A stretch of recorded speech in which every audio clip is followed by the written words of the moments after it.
Chapter 3:22. Huaishir didn't know what the remains were, but Fui did, and it was the GM account that was bound to her, the golden remains. It sounded awesome, so, of course, Huaishir wanted one. In the past 2 days, he had been guessing, and combined with the explanation Crow gave him before, he almost understood what the Night of the Witch was, although it was named after the night in history when witches and devils made deals. In fact, it should be an abyss experiment that treated all entrants as test subjects. Before a creator died, he created his life's work and exploration into this illusory dream, intending to get the answer he had been searching for in his last dream. It was like an individual developer's decryption game going online from this huge server in the present realm, handing over all operating rights to the server management company and donating his own property and all his efforts for free. The Astronomy Society had the right to maintain this game, and they could even use their own ability to set up several GM accounts in this game and continue to unpack it externally. It didn't matter. If the Astronomy Society wanted to integrate this power into the present realm, then it must cooperate with the creator to complete this experiment. The internal iron rules could not be changed. If it could be completed, then the Astronomy Society, the participants, and the creator would all benefit. Even if the creator had passed away at that time, his last obsession could still receive the results. If one hears the truth in the morning, one can die in the evening. Without such determination and backbone, not to mention the creator, they couldn't even be a scholar. This was also the reason why the Astronomy Society took the initiative to recruit explorers on a wide scale and even send out most of the GM accounts. The last lesson of a creator was a rare opportunity for scholars. If they could enter it, get the approval of the creator, and inherit the mantle, it would be a good thing. But forget about inheriting the mantle. The experiment was called an experiment because the probability of success was slim. This was a gamble that one would make after pursuing it for a lifetime, without success. It was the same for all explorers. Even if the creator was extraordinarily merciful and didn't involve the bodies of all explorers, if they failed, their souls would be shattered and they would be seriously injured. This was a journey of archaeology and exploration with huge risks, whether it was for the purpose of maximizing benefits or out of respect for the creator. These participants with additional authority would not mess around. In order to prevent internal interference and bugs from appearing, all the permissions that were given were mainly for self-protection. The purpose was to prevent the scholars and ascenders from being killed by first sight kill and bad luck at the very beginning of the exploration process. As for the appearance of the little hedgehog, who had accidentally obtained the GM authority, teaming up with the husky, who had always lacked a screw in her head, was something unexpected. After going through a lot of trouble, the pale golden spirit finally found Fu Yi's location through the external observation mirror and spiritual manipulation tweezers. After seeing that her consciousness and vital signs were all fine, it immediately heaved a sigh of relief. Without thinking too much, he directly contacted the girl through the authority of the Astronomy Club.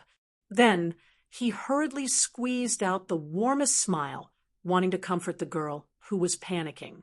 Then, an expressionless hedgehog picked up the video call.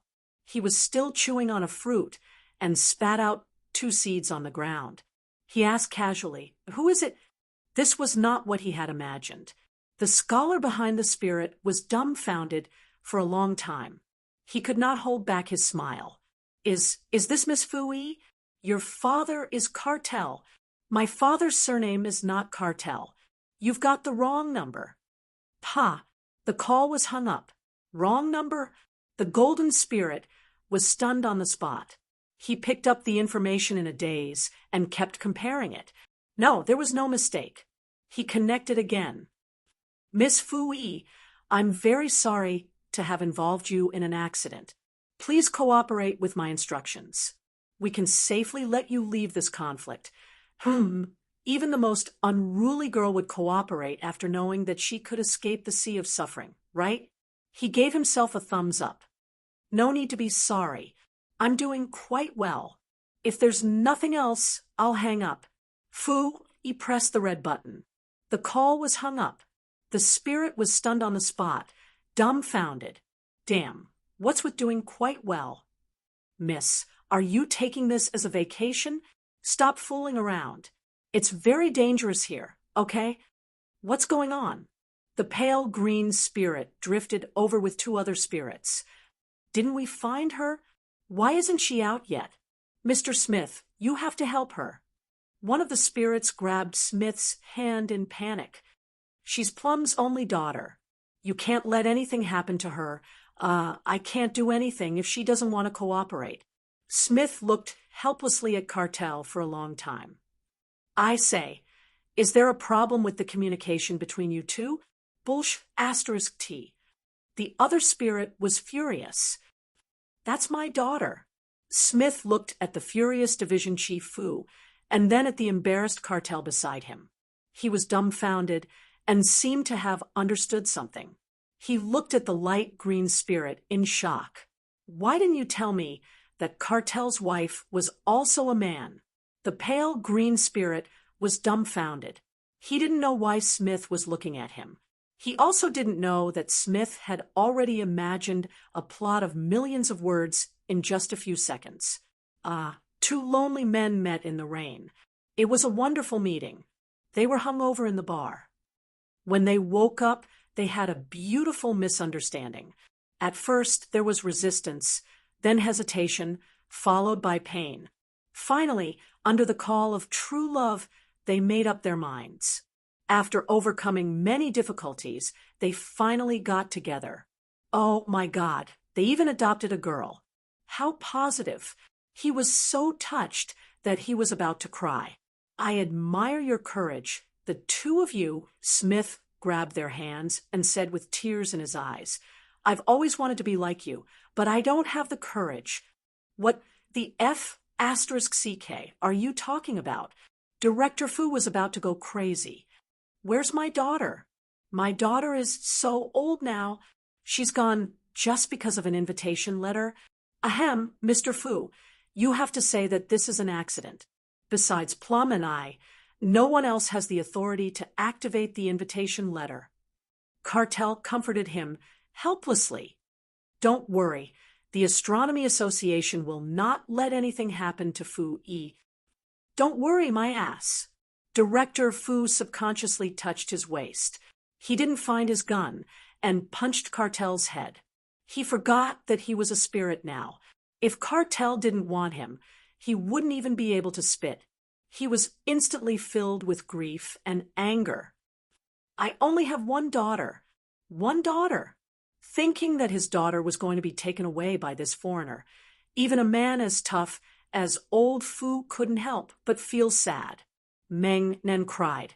It's fine if you want to take her overseas to study, but you should at least take her away alive and kicking. What the hell is going on here? She's nowhere to be found. Be more decent, Mr. Fu. Li Mei finally came online. She glared at her ex-husband and was about to say something when she remembered that this wasn't the place to quarrel. She sighed and looked at Smith. Sorry for the trouble, Dr. Smith. Is there no way to take her out directly? The main thing is that the rules of the transmission will conflict with the internal rules. If it's not necessary, it's best not to do so. Then please contact her again. We will persuade her to cooperate with you. Let me try. Smith was about to operate the device when he froze. After a long time, he looked up in shock. I think I've been blocked by her. On the screen, Fu Yi's porcupine profile picture had already dimmed. Only the last message was flashing. I'm going out for a walk. Everything is fine. Don't worry, Mom and Dad. I'll be back soon, probably. Everyone present fell into a long silence. What was this? Was the rebellious period coming? Had she finally run away from home? Look, at least she left you a message. In the dead silence, Smith summoned up the courage to comfort them. Isn't it good to broaden your horizons during puberty? Then he felt 3 sharp gazes looking at him. His face twitched, and he couldn't help but cover his face. What the hell was going on? In the freshly cleaned cave, Huaisher awkwardly used his claws to gather the dry leaves on the ground, wanting to make a floor. Hearing the sound behind him, he turned around and saw Little Hedgehog walking in from outside. He was a little puzzled. "Where did you go?" "Taking a bath. I almost fell into the river." "Don't mention it."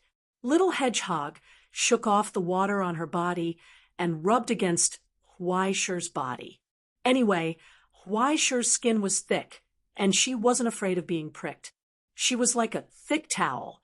Huaisher was pricked twice by her, and his face twitched. "What are you doing?" Fu Yi looked at the pile of small dry leaves. "I wanted to make a fire, but my claws scratched for a long time, and it didn't burn, so I used the remaining leaves to make a bed for you. Try it." Little Hedgehog jumped on it, bounced twice, and became happy. "Not bad.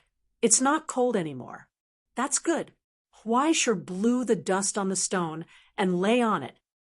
"Go to sleep. We'll fight elite monsters tomorrow." "Okay." Fu Yi also lay down. Huaisher closed his eyes, hugged his tail, and fell asleep. In the long silence, there was a movement in the dead leaves, and something small crawled up his arm. It found a comfortable place on his head, lay down, and stopped moving. Huaisher opened his eyes and looked up. Of course, he couldn't see anything, but he felt strangely warm. It was as if his good brother had put a hat on him.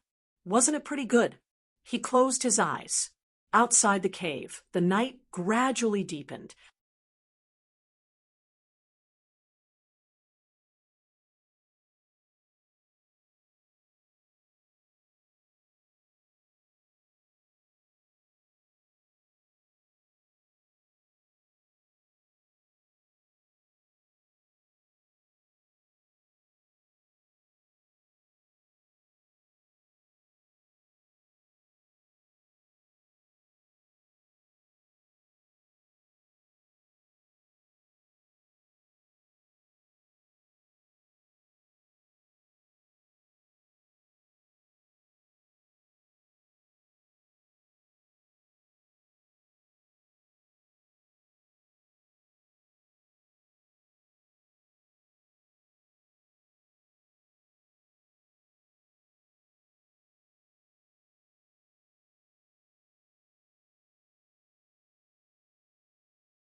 Chapter 3:23.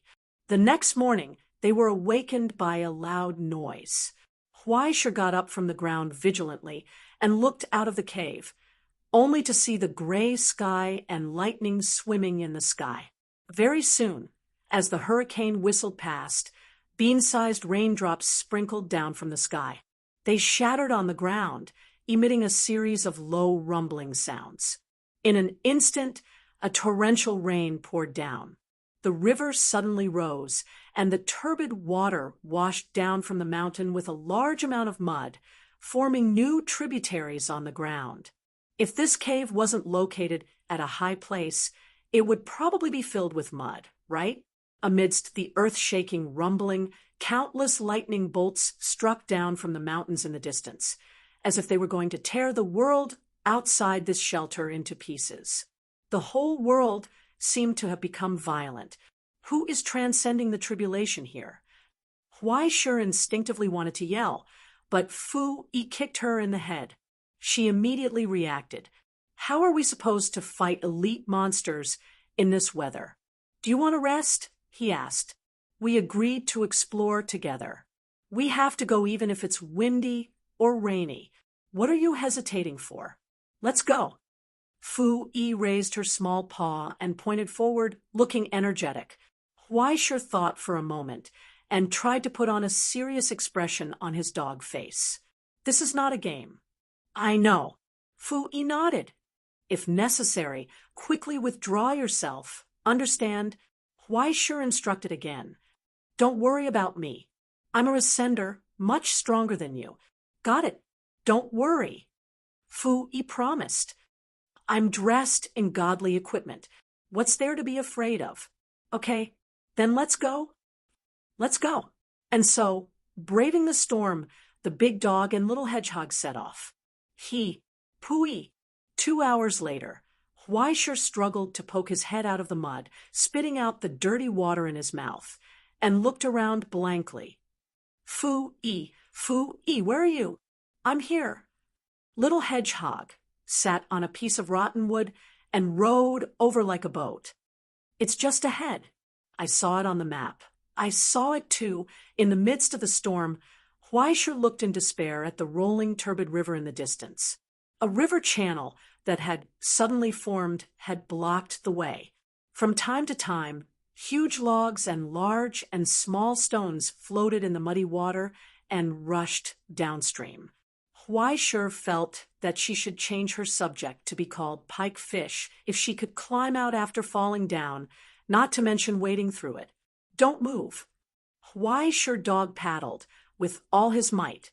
He turned around and instructed Fu Yi. Then he stretched out his neck, opened his mouth wide, and picked her up baring his teeth. It was pricked. This time, it was really a case of a dog biting a porcupine. It stinks. Why don't you brush your teeth? Fu Yi lay between her teeth and curiously pulled at his lips. Her little claws tugged at Huai Shi's lips, causing him to grimace and feel even more pain. Don't move. He shook his head and tried his best to step on the water. He climbed onto a muddy beach and looked at the shallow water area not far away and the violent river further away. It was about more than 200 meters. Fortunately, it was still okay. He took a deep breath, and then 2 hot steams spurted out from his nose. He bent down, stepped on the mud under his feet with his forepaws, and moved his body. What are you going to do? Fu Yi was stunned. What else can I do? Huai Shi lowered his head and put on a posture of accumulating power. The muscles on his 2 hind legs jumped crazily. His body temperature soared, shaking up a patch of rainwater and turning it into a faint white gas. Of course, rush. Before he finished speaking, the husky's figure on the muddy beach suddenly blurred. The half of the swastika had been left behind by him. In an instant, his forelegs stepped on the mud, and a patch of muddy mud burst out with a loud noise. The mud flew up, splashed in the air, and fell together with the rain. And the giant wolf had already rushed forward. A roar burst forth. You step. In the mighty low roar of the muddy water and the torrential rain, there was suddenly the sound of iron rubbing against each other. Huai Shi stepped on the water and rushed forward. The meat pads on his forepaws slapped on the water surface, as if he was knocking on a stone, and there was a loud bang. Under this incredible explosive force, the water surface was like marble being rammed by a hammer. Fleeting cracks appeared on the water surface, and then layers of ripples were set off amidst the roar. The giant wolf broke through the rain and flew through the air. He kept passing on the floating trees, stones, and even other animals, trampling them into the outskirts of the torrent, and rushed forward. It was as if he was soaring in the rain. In an instant, he swept over a distance of more than 200 meters and threw Fu Yi in front of him. Then, he couldn't stop himself in time and fell flat on his face. When Huaisher tried to pull his head out of the mud, his whole body was paralyzed in the mud, and he had no strength left. He had to rely on Fu Yi to poke his nose open with a branch, or he would have been suffocated by the mud. "Don't ask me to explore next time," he panted weakly. After the level 5 evolution, his physical strength was completely above the animals in the present realm, and he had stepped into the category of exotic beasts. Even so, he still felt extremely strained. If the river was a little wider, he wouldn't have been able to climb over. Now, his 4 legs were aching faintly. If he were to do it again, he would really be committing suicide by jumping into the river. Fortunately, this place wasn't far from where the wolf pack was, so he didn't have to trudge any further. While Huaisher was lying on the ground in a sorry state, panting and resting, Fu Yi volunteered to sneak into the rain to investigate the enemy. After about 10 minutes, Fu Yi came back in a hurry and jumped in front of Huaisher. "We seem to be late." "What?" Huaisher was stunned. "What do you mean we're late?" "Someone's starting a monster," Fu Yi said. "They have the same idea as us." From afar, Huaisher heard a loud clap of thunder. Moo! A chill shot up to the sky. A burst of fine vibrations came from afar, causing the mud under Huaisher's feet to shake. Huaisher subconsciously wanted to run away with his tail between his legs. If Fu Yi hadn't poked him, he wouldn't have realized what he was doing. Instinct. No, it should be said that the instinct of this beast was suppressed. He felt a sense of danger and understood that there were terrifying enemies in front of him, so he subconsciously wanted to run away. "Why are you fine?" He looked at Fu Yi blankly. "What do you mean?" Fu Yi tilted her head in confusion. "My ears are just a little sore from the roar, but you've been in a daze. Is a dog's hearing so good?" No matter what, it definitely had nothing to do with hearing. Huaisher looked at the faintly discernible protective shield around Fu Yi, and she could not help but feel a tinge of jealousy in her heart. Being a GM was so nice. Even the protective shield was smart and could be activated at any time. When he finally approached the direction of the roar, with Fu Yi on his back, he poked his head out of the tall grass that had been soaked by the rain. He felt a burst of bone-piercing cold, and there was a bull that was dyed red with blood. A huge bull. It seemed to be made of black iron. When its 4 hooves stomped on the ground, there was a low roar like that of a drum. What was even more shocking was that under its trampling, the accumulated rain and mud spread out layers of pale frost and were frozen solid. The impact of the rainstorm on the terrain was completely offset, and it even became the bull's strength. Just looking at the bull, that was as cold as an ice house, Huaisher couldn't help but be speechless. F***CK, people and ghosts are all showing off. He looked at Fu Yi blankly. "Am I the only one who isn't a pay-to-win player?" "Yes, that's right, you're the only one." "Keep your voice down, they're fighting." Fu Yi pulled Huaisher's ear and motioned for him to focus on the situation in the field. She lowered her voice and said, "The bull is level 8, and the elite monster is already level 7. So fast." Huaisher was dumbfounded, but she immediately reacted. With so many underlings, their hunting efficiency would definitely skyrocket. In any case, whatever rabbit or pheasant they caught, as long as it was still alive, with so many it would be enough for her to finish it off. It would definitely be much more efficient. The quantity would make up for it. Dog at most with an assistant. A level 7 wolf pack was completely different from a level 5 wolf pack. Just the number of wolves alone had exceeded 30. 30 bloodthirsty gray. Wolves were rare in the present realm. If they were to be thrown into the present realm, the local forestry bureau would be so scared that they would call the army. 34 of them. 7 of them are already level 4, and the rest are level 2 and level 3. Fu Yi looked down at the data of her plugin. In short, They are definitely not much worse than that cow. Not only that, this was not a fantasy novel where a difference in level could kill. The difference in level, in addition to body size and physique, was just a few extra evolution points. At least for now, quality would definitely not make up for the difference in quantity. With another thunderous roar, the bull trampled on the frozen ground under its feet and charged toward the wolf pack. The bull's blood-stained horns were still hung with tragic pieces of meat. With just a charge, the wolf pack's formation was pierced. 2 unlucky wolves were kicked to death, and an even more unlucky one was directly skewered on the bull's horn. It did not seem to have much breath left.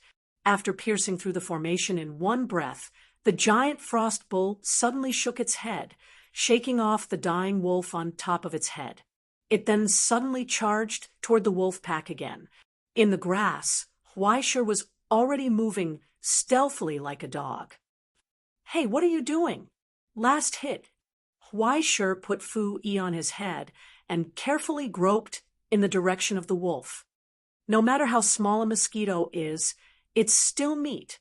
Thieves don't leave empty-handed, you know? The tall grass completely covered his body. Under the cover of the heavy rain, even their scent was difficult to catch. In any case, Huaishir's dog nose couldn't smell them, and they probably didn't have any official help from the Astronomical Society. Now that the final battle was about to begin, how could they care about the 2 Voldemort hiding beside them?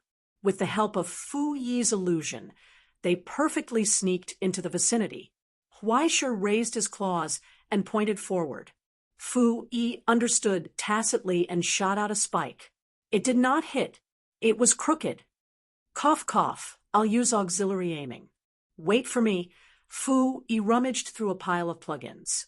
Soon, with another shake, an arrow-like spike silently flew out and pierced the head of the unlucky wolf.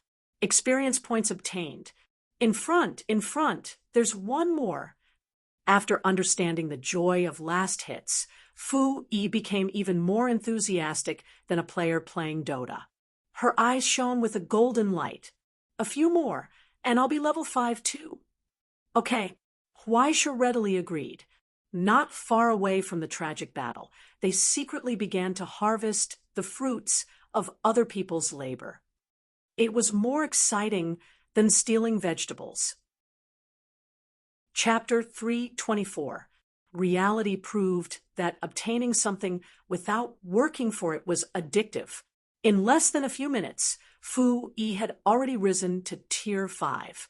She curled up into a ball and trembled for a moment. When she crawled up again, she was actually smaller than before, but the tip of her thorns had become even sharper. Huaishir accidentally touched her, and the thorn-like sensation turned into iron needles that pricked his paws painfully. More importantly, the origin substance fluctuations in Fu Yi's eyes were becoming thicker. Huaishir, I have a new skill." She jumped up and down on Huaishir's head in pleasant surprise. Look. Huaishir's eyes rolled up, but he couldn't see anything. If he didn't look in the mirror, who would be able to see what was growing out of his head? Very quickly, the faint outline of a hedgehog jumped onto the ground in front of him. It shook its body, creating a blurry image in the rain. Invisibility. Huaishir's eyes widened. It should be hazy. My panel tells me that it's a camouflage of an origin substance. I don't know what it is, but if you don't look closely, you won't be able to see it, right?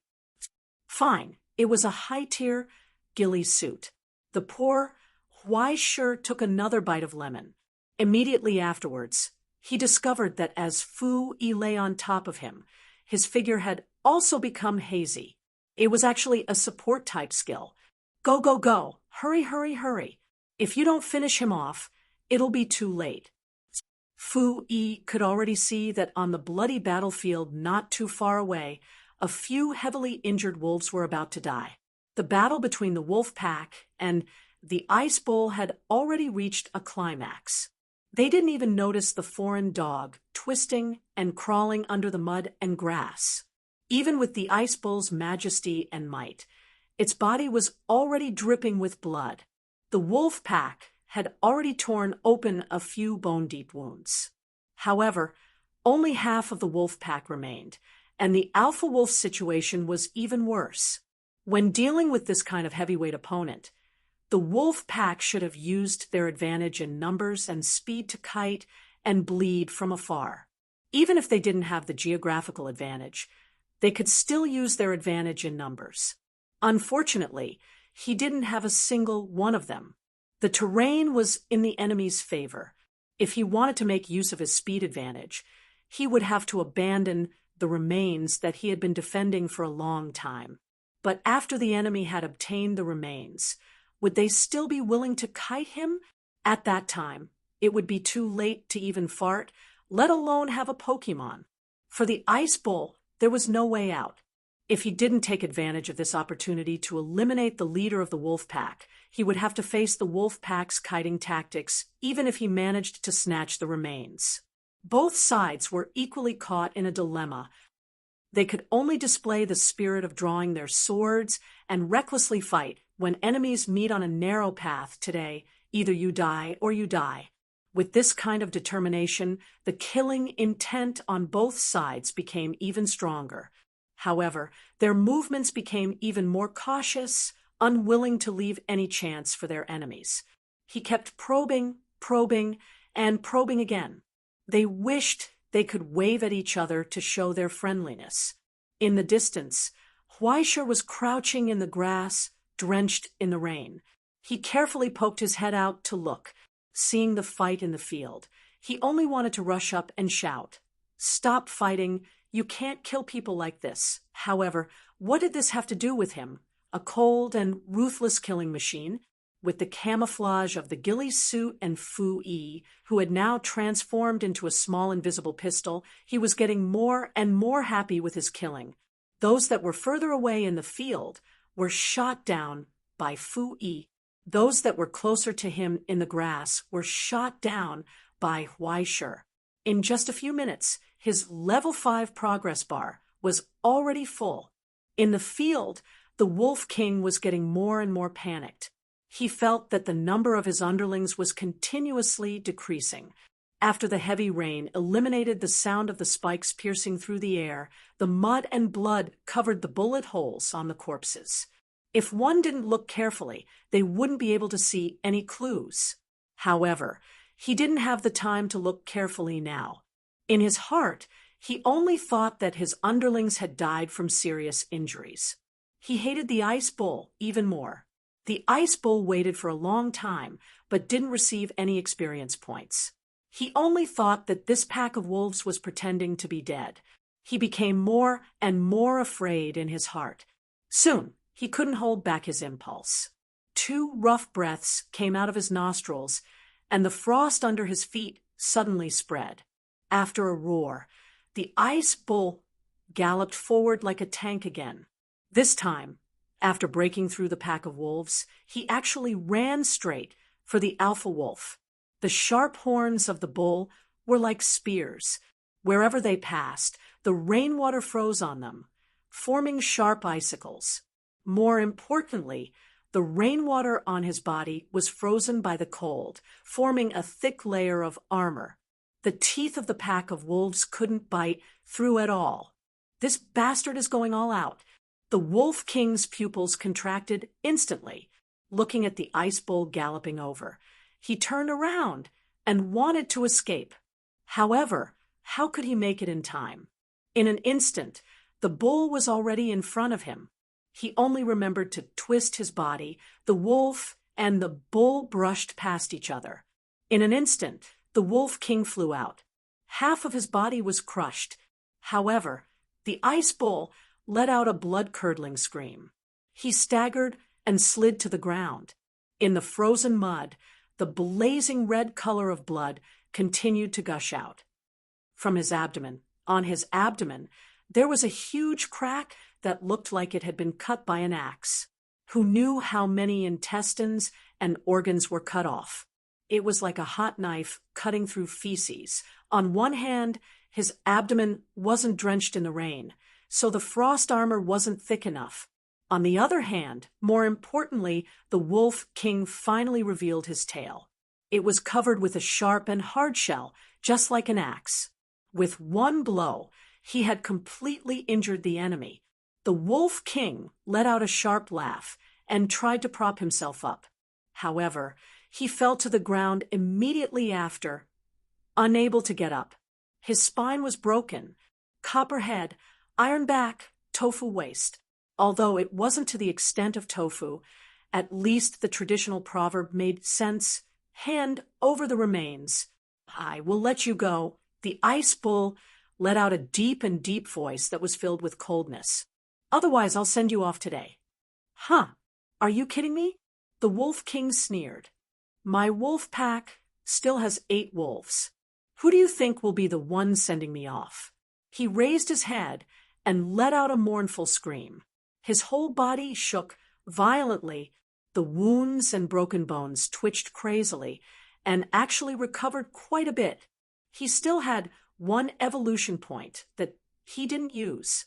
At this moment, the Wolf King, who had leveled up, was the same as the Ice Bull, reaching level 8. More importantly, he didn't use the points on himself. Instead, he hardened his heart and strengthened his subordinates. Following his long howl, the bodies of his remaining 8 wolves swelled up. Their fur had a metallic luster. Under the push of his evolution points, they had mutated without waiting for his command. The 8 wolves screamed and pounced forward, attacking the Ice Bull lying on the ground. Following that, there was a thunderous roar. The Ice Bull roared angrily. Blood gushed out from his wounds again, but it was immediately frozen into a blood-red armor. This time, it was even more exaggerated. The terrifying chill almost formed a wave that swept out in all directions in an instant, engulfing the few giant wolves, covering them and freezing them in the quagmire. Only one of them jumped up immediately and snatched the frozen armor, but it was immediately killed in the air by the charging bull. Die for this, Grandpa! The blood-red eyes of the Ice Bull roared. Ignoring the pain in his abdomen, he charged towards the Wolf King again. With a bang, the Wolf King's tail was wedged into the Ice Bull's face and was frozen. Following the Ice Bull's charge, the Wolf King was once again sent flying. Its tail was forcibly broken in the air. When it landed on the ground again, there were 2 bloody holes on its body. Blood and broken organs were constantly spurting out. It was obvious that it was not going to survive. However, without waiting for the Ice Bull to smile, he saw the Wolf King's blood spurting out. A layer of blood flew in the air and suddenly outlined a stupefied silhouette. What the F*CK? The husky, who was lying in the mud, looked down blankly and saw the Wolf King lying beside him. The Wolf King also saw him. A trace of shock and anger appeared in its bloodshot eyes. The foreign dog and the local wolf looked at each other. Who is it? The Ice Bull roared. Its eyes widened as it stared at the dazed husky.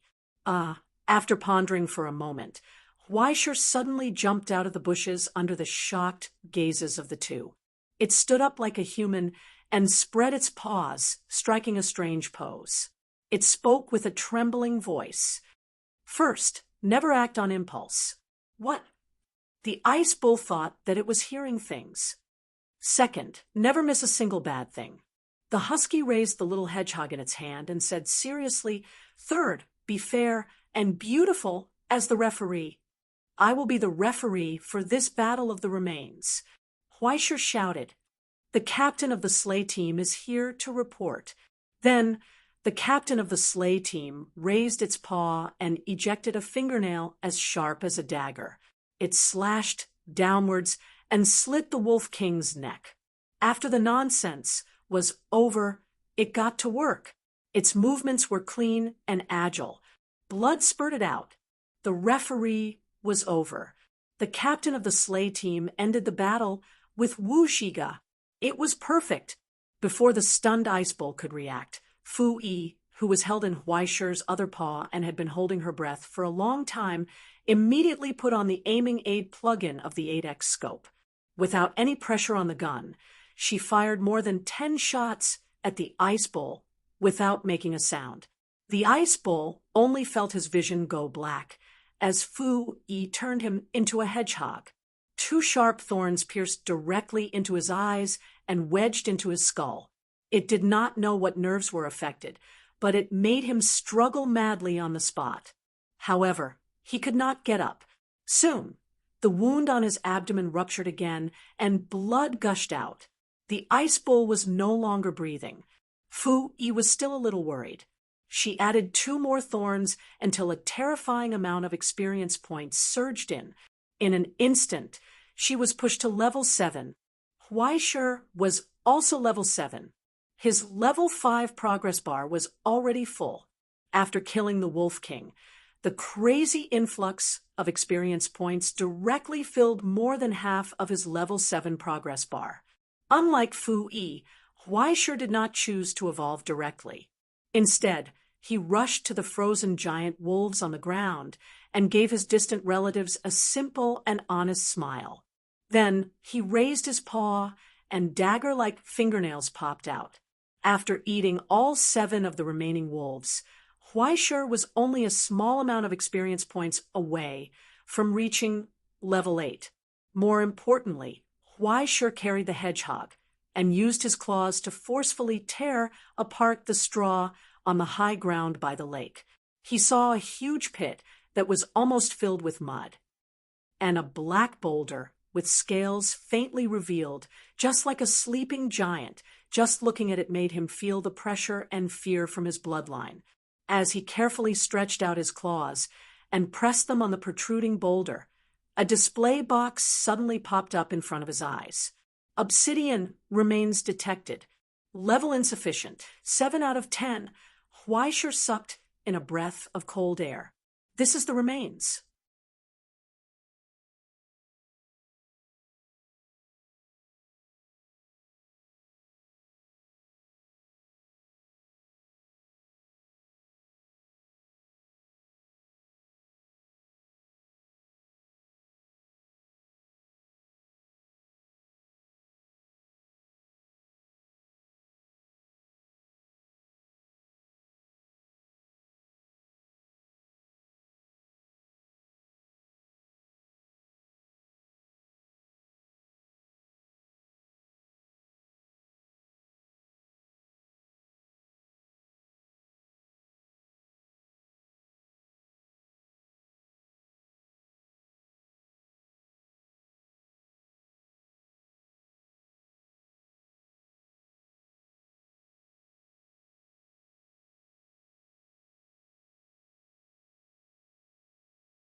Chapter 325.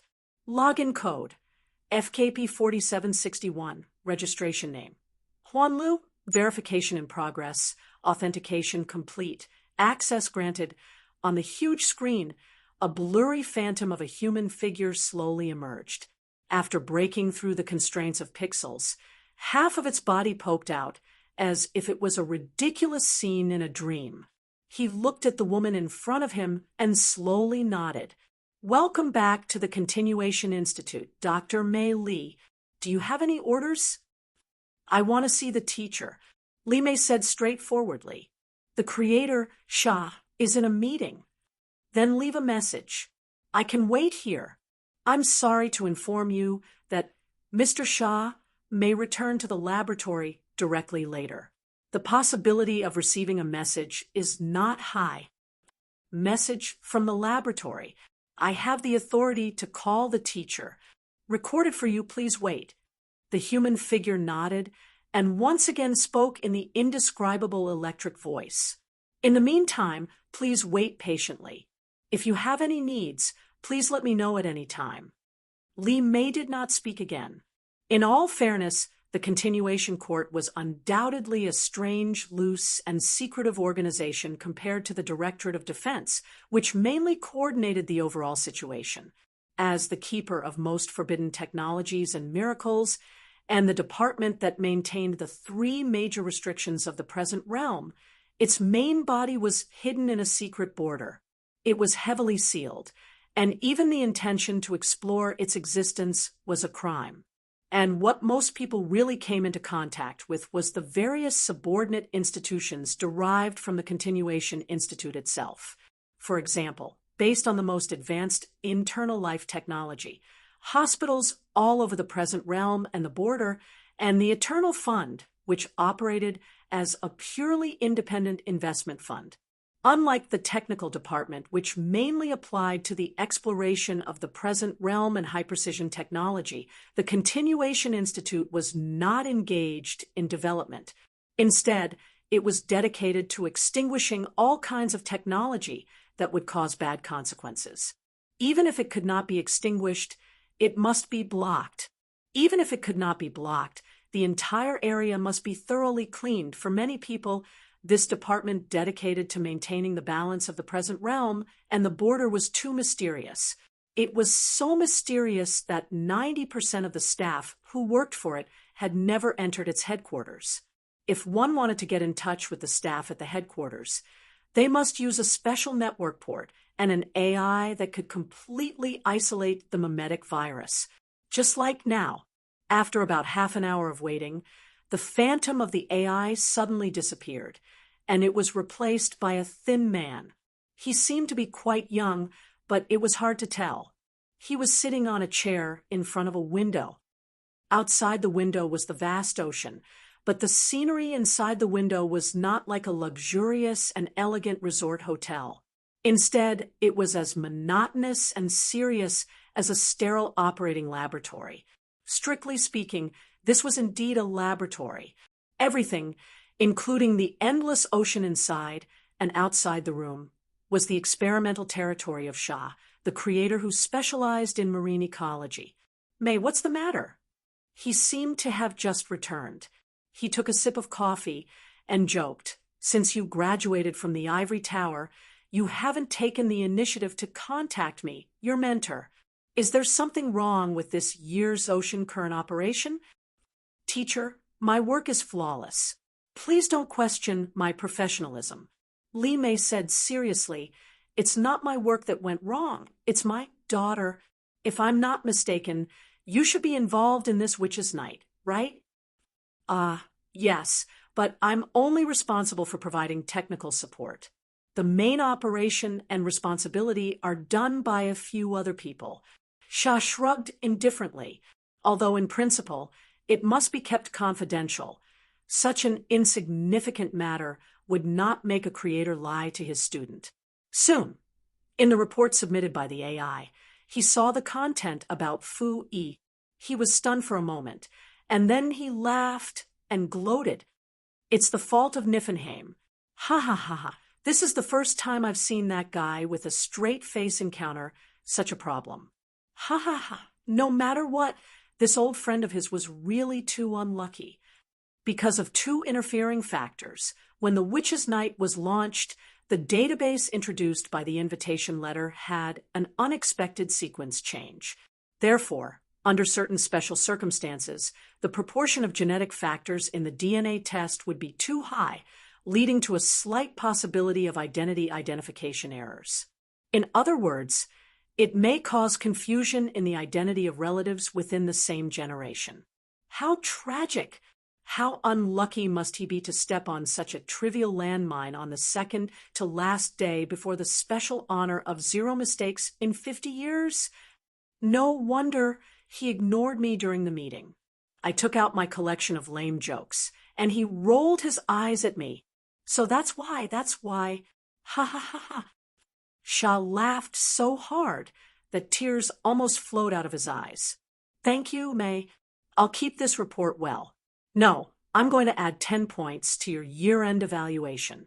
This report will definitely add a lot of joy to tomorrow's lunch meeting. Li Mei already had a deep understanding of this tutor's unpredictable and unreliable personality. But seeing his reaction, Li Mei heaved a sigh of relief. Teacher, since you said so, are you willing to help me? Of course, it's rare for a student to ask me for help. Isn't this the sense of accomplishment of being a teacher? Shah smiled slightly. It just so happens that I've been very free recently. But after he finished speaking, his expression became solemn, and his eyes became serious. Pinocchio, grant Li Mei temporary Level 3 cognitive authority, temporarily remove the information shield, and perform cognitive interference on other unrelated persons. What he was about to say next would be a real secret. On the screen, the phantom of the AI Pinocchio flashed by. In an instant, the room where the terminal was located was physically isolated, separated from the outside, and the cognitive interference had already taken effect. The language had been disconnected and dislocated. Whatever Shah said next, except for Li Mei, even if others were eavesdropping and recording, they would only hear some garbled syllables and the warning sound unique to the Continuation Academy's secrets. Only with such a degree of intelligence operation could it ensure that the world of ordinary people was isolated from threats outside the present world, and the secrets would always be kept in the hands of those who were qualified and able to accept them. Seeing Shah's serious expression, Li Mei's heart, which had just been relieved, was in her throat again. What's going on? Is it a problem with the Witch's Night? Shah nodded, pulled up the records of Pinocchio's current heir, and directly transmitted them to Li Mei's terminal, forming a huge and detailed light screen record. In the countless complicated observation records, Li Mei's scholar intuition was keenly aware that something was wrong at first glance. The internal depth index is changing? Yes. Shah nodded. Although it is normal for a similar environment to appear in the Witch's Night, the computing department has come up with a preliminary guess through the analysis of the index and spectrum. I'm afraid this senior of mine isn't all out of kindness. Li Mei was stunned, because the preliminary internal report of the Continuation Academy had appeared in front of Li Mei's eyes. Li Mei did not have time to read it line by line. She flipped directly to the final conclusion, then frowned when she saw the words marked in red. Abyssal evolution theory, Doomsday, food chain, rancher, destructive factor. The research of the Witch's Night was actually related to the existence of the element of destruction, and it was the rancher himself who had the most terrifying impact on the present world. The so-called destructive factor itself represented a possibility of the present world being destroyed. In other words, if a certain condition was met, it would inevitably cause the present world to be destroyed, regardless of whether it was strong or weak. And what the rancher himself represented was the cycle of the deformed food chain. As long as the phenomenon of the strong preying on the weak existed in this world, it would never die out. Like a stubborn disease and cancer, it parasitized the present world, pervasive. Over the years, there had been countless scholars who had carelessly frozen, brainwashed, and deformed the rancher itself. Even if it was the creator, could she be 100% sure that she would not be affected by hell? No one dared to talk nonsense. Otherwise, where did the Golden Dawn come from? On the bright side, maybe this creator is engaged in ecological research related to the rancher. Shaq comforted him. Besides, with the protection of the Astronomy Society, we can forcibly pull her out when necessary. Well, that guy Niffenheim will definitely help. After all, this was caused by his mistake at work. With the two creators guaranteeing Fu Yi's safety, Li Mei heaved a sigh of relief. The excitement on her face slowly faded, and she became pale as if she had been ill for a long time. Other than that, let me see, according to the reports of the clearers and the observation team, most of the explorers should have a considerable degree of growth inside and are about to complete the preparation stage. Shah scratched his chin, then glanced at the clock. He used the time ratio formula in the report to do a brief calculation in his mind. Then he nodded. She should be able to use the remains in about a few minutes. At that time, according to the internal laws of the Witch's Night, her avatar will transform according to her own wishes and the lineage it belongs to, and the lineage will also support her. The others should have their own avatars by now. I haven't chosen one yet. If she doesn't mind, I can at least provide her with some advice and help when she advances. After a pause, he smiled helplessly. But she shouldn't like creatures like octopuses or sea monsters, right? It couldn't be helped. After all, the records of marine creatures were all ugly creatures. A crisp snap of fingers sounded. In Shah's laboratory, countless instruments sank into the ground. Then, a huge instrument rose from the floor. Countless cables were connected to each other, forming a huge steel chair behind Shah. Then, a mask slowly fell down. A special passage for spirits to enter had been prepared for Shah. Wait a moment. I'll be back soon. Shah put on the mask, and his consciousness sneaked into the framework of the Witch's Night through the huge network of source substances. Then, he quickly returned from the Witch's Night. He took off the mask, opened his eyes, and looked at Li Mei with a strange expression. Did you find other creators? No. Li Mei shook his head blankly. Then, he saw Shah lowering his head to operate the instrument in his hand. Then he frowned. The 4 creators in charge of the project in the Continuation Institute didn't do anything to her. Strange. Could it be the Dongxia lineage? What's the matter? Li Mei asked anxiously. Is there a problem? Ahem, to be exact, there's no problem at all. Shah pondered for a moment, then said seriously, your daughter eats well, sleeps well, and has a much more normal psychological index than the average person. She's even very happy. Also, her level isn't low. There's even a rather upright, tough, and capable military officer who volunteered to be her teammate and provide her with protection. But he paused, and his expression became more and more strange. Another creator actually chose her in advance. Chapter 326. Huaisher felt that his good brother was about to die. Ever since they had taken possession of that bone, they had spent almost an entire day using the map function to kill monsters on the grassy plains and had finally reached level 10. They had reached the standard for using the bone. But considering that they had no defensive abilities during evolution, the other person needed to be nearby while one person was evolving to ensure their safety. Huaisher let Fu Yi, who was slightly weaker in combat, advance first, then wait for her to finish before protecting him.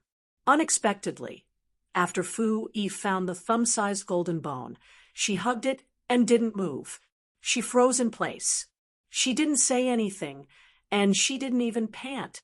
Huaisher couldn't feel her pulse as a dog, so he could only lean over to listen to her heartbeat, and then he grimaced in pain. He couldn't even hear her heartbeat. Instead, he discovered an even worse situation. Not only was his good brother dead, but she was also petrified. He bit down on the wooden stick and tapped it twice. Bang! If it weren't for the fact that the origin substance fluctuations were still very stable, he would have suspected that Fu Yi was already dead. What was going on? He crouched on the ground, looking at Fu Yi's corpse in front of him with a confused expression. He raised his paw, hesitating whether or not he should give her a heart massage. But where was the hedgehog's heart? He began to think. Following that momentary daze, Fu Yi seemed to have arrived in a void of darkness. The glorious golden skeleton floated in front of her, releasing a brilliant light. Bit by bit, it merged into the body of her hedgehog. But then it stopped abruptly. It was as if the network had crashed while playing an exciting cinematic. Immediately afterwards, a hand reached out from the darkness and gently plucked the golden bone. The darkness changed. Fu Yi felt her vision blur, and then she began to rapidly rise, breaking through the darkness. She even shook off the hedgehog shell that she had just gotten used to and returned to her original appearance. Ha! She landed on a soft sofa. It seemed to be a rather spacious study. The sunlight outside the window shone into the room, illuminating the large dinosaur fossil-placed in the middle of the study. In addition to the old smell of ancient books, the air was filled with the faint fragrance of flowers. In the middle of the high wall that was filled with countless books, there were a few lush green plants that looked full of vitality. A teacup appeared in Fu Yi's hand, and the fragrance of the tea rose slowly with the smoke, blurring her vision. She blinked hard and looked around blankly. Then she saw the woman sitting in the chair opposite her. She seemed to be very old. Her hair was white, but she didn't have the usual gentleness of an elderly person. Her eyes behind the metal glasses were sharp and firm. It looked out of place in this study. There was a faint, earthy fragrance on the old man's body, and what he was wearing was not soft and comfortable silk, but a denim jacket that was more like a sturdy canvas. There were some traces of mud on the bottom of his pants, and his leather boots were old, but still sturdy and durable. She didn't have the stooped posture of old age. Her body was still broad, and her bones were strong. Moreover, her well-proportioned muscles didn't loosen along with her skin. A kind of valiant and capable aura came from her. It was as if a legendary explorer had suddenly appeared in front of him. Those who saw her would instinctively associate her with words such as adventure, exploration, and so on. After noticing Fu Yi's sluggishness, the old female creator was stunned for a moment. She immediately looked down at herself and shook her head. Sorry, old habits are hard to change. I should have changed my clothes first. So handsome. Fu Yi blurted out in a daze. She immediately realized her gaffe and coughed awkwardly. She put down the teacup and asked politely, "Excuse me, are you from the Astronomy Society?" I guess you can say that." The old man thought for a moment, showed an ambiguous smile, and carefully looked at Fu Yi. There are no laws in the soul and no stigmata. How rare. I didn't expect there to be an ordinary person among the explorers of the Continuation Academy. Why, that group of secrecy fanatics now know how to relax the standards. To be honest, you probably misunderstood something. I actually snuck in. Although she didn't know much about the Astronomy Society, Fu Yi at least understood that it was not a good thing to hide in front of this big shot who could pull her out with a wave of his hand. At least, she had to make things clear to avoid any misunderstandings. Is that so? I think I understand. She seemed to have thought of something and suddenly narrowed her eyes. So, you can't represent the Astronomy Society nor the Dongxia genealogy? Fu Yi was stunned for a moment. Although she felt something was wrong, she still nodded honestly. Very well. The old man happily snapped his fingers and asked, according to the internal rules of this Night of the Witch, the ascendant will be affected by the genealogy when they transform, and the scholar will integrate into their own discipline when they advance.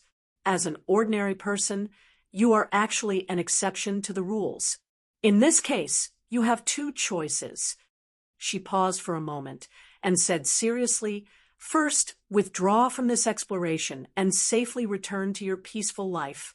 Saying goodbye to danger is not something to be ashamed of, and it is not funny as an ordinary person. Whether it is the Astronomy Society, the major genealogies, or even the ascendants themselves, the meaning of existence is to protect ordinary people like you and the world you live in. You don't have to feel ashamed. Fu Yi thought for a moment and asked directly, what's the second choice? That is to find a creator to adjust and arrange the next evolution direction for you. The old man smiled and pointed at himself. For example, wait a minute. It seems that another creator is also very interested in you. Unfortunately, I have already chosen. She suddenly waved her hand as if she was shaking off something. Then she sat on the sofa and quietly waited for Fu Yi's choice. Okay. Fu Yi accepted this reality faster than she expected and nodded her head without hesitation. The old man was slightly surprised. So straightforward. Isn't this the cheat often mentioned in novels? Fu Yi was looking forward to it. I also have a master, a grandmother. Is the literature of the modern realm too developed? Or are all the girls in the modern realm so careless? The old man was stunned for a long time. Then he shook his head and laughed self-deprecatingly. He took out the golden remains from his pocket and put it on the table. Then let's get back to business. I have stopped your transformation. There are still loopholes in the Astronomy Society's automatic allocation principle. You are not suitable for the gold of transformation. She pondered and suddenly asked, agate, amber, or quartz, which one do you prefer? Fu Yi hesitated for a moment and suddenly thought of Huai Shi's remains. He asked tentatively, obsidian? The old man shook his head. Obsidian, which represents matter, is the least suitable for you. On the contrary, you seem to be more suitable for the other extreme. Glass is more suitable. She hesitated for a moment, reached out, and knocked on the remains on the table. In an instant, the bright gold faded, and the remains changed.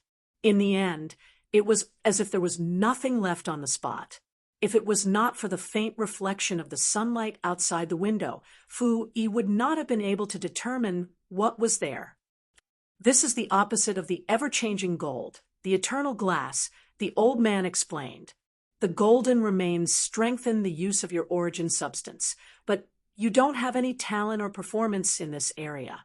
It is far less suitable for you than the glass that emphasizes the qualitative change of the body. She was silent for a moment and said seriously, I want to remind you that the transformation of the glass remains may have a considerable impact on your own strength. Even if there is a creator who adjusts the transformation and evolution method for you, you will still fall behind the progress of others for a long time. In the early and middle stages, it is too easy to die prematurely. Fu Yi waved her hand calmly. I have a good brother to guide me. The old man was puzzled.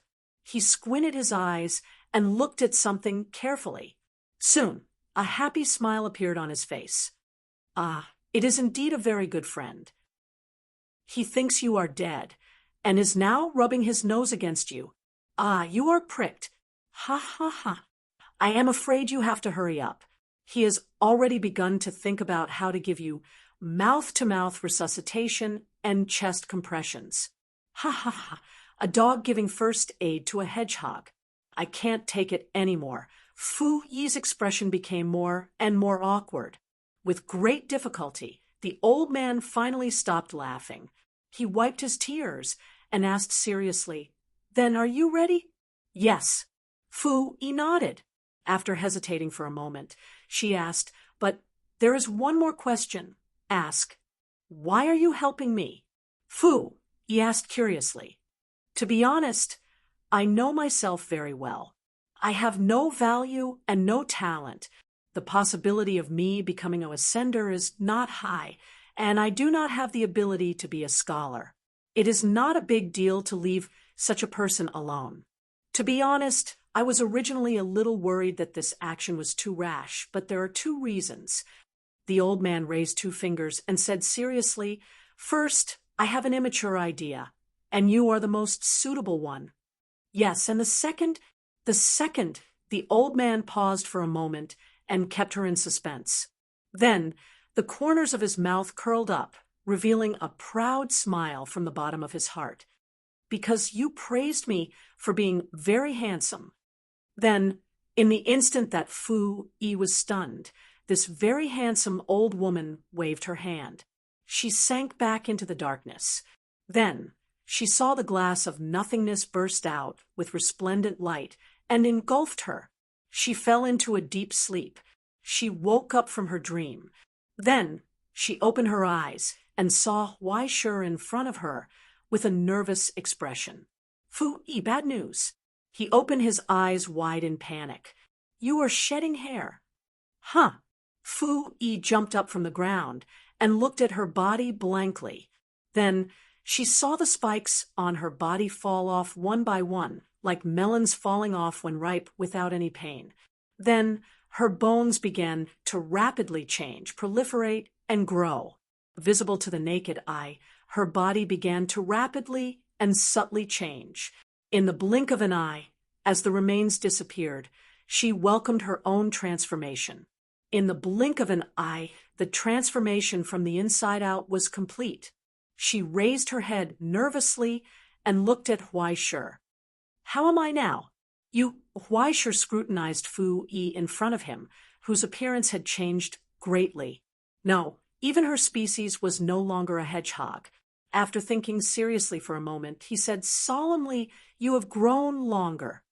In front of the husky, in the reflection of its ice-blue eyes, a lonely, weak, and helpless stoat fell into a daze. Chapter 327. 10 minutes later, Fu-Yi, who was so frightened by Huaishur that she almost deleted her account, finally saw her own appearance in the reflection of the lake and breathed a sigh of relief. Then she was so angry that she didn't want to talk to Huaishur anymore. She would never be able to find the main point when talking to this bastard. She would only explode with anger, especially when she opened her eyes and found that there were two electric eels beside her. Huaishur's dog paw was thinking about how to give her an electroconvulsive cardiopulmonary resuscitation. "Can't you think of something more reasonable?" The little stoat poked Huaishur's dog nose angrily. "Did you become a husky or show your original form?" "Aren't I panicking?" "Panicking." Huaishur smiled flatteringly, waved his paw, and threw the two eyesore electric eels into the lake. He coughed twice and forcibly changed the topic. "After using the remains, are there any changes, except for the missing one and the changed one?" Cough, cough. Under Fu-Yi's cold stare, he finally swallowed the words "missing hair" and "growing." After being interrupted by this bastard for a long time, Fu-Yi finally remembered that she didn't remember to see what changes had happened during this transformation. Compared to Huaishur, who didn't even have a monthly card, the GM account was simple and straightforward. After the two plugins analyzed it, they immediately gave the results. First of all, the original illusion has been upgraded. Fu-Yi's little round ears trembled twice, and her body quickly became hazy. Then it reached the point where it completely refracted light and became completely invisible. After integrating the original haziness, it can also change into other ferocious beasts and scenes, but they don't have much lethality. The radius is about 10 meters or so from a single entity to a group, and the range had increased so much, it could be said that there was a qualitative change. And there's a new talent. Fu Yi raised her little black tail and shook it. Her whole body seemed to be supported by an invisible disc slowly rising from the ground.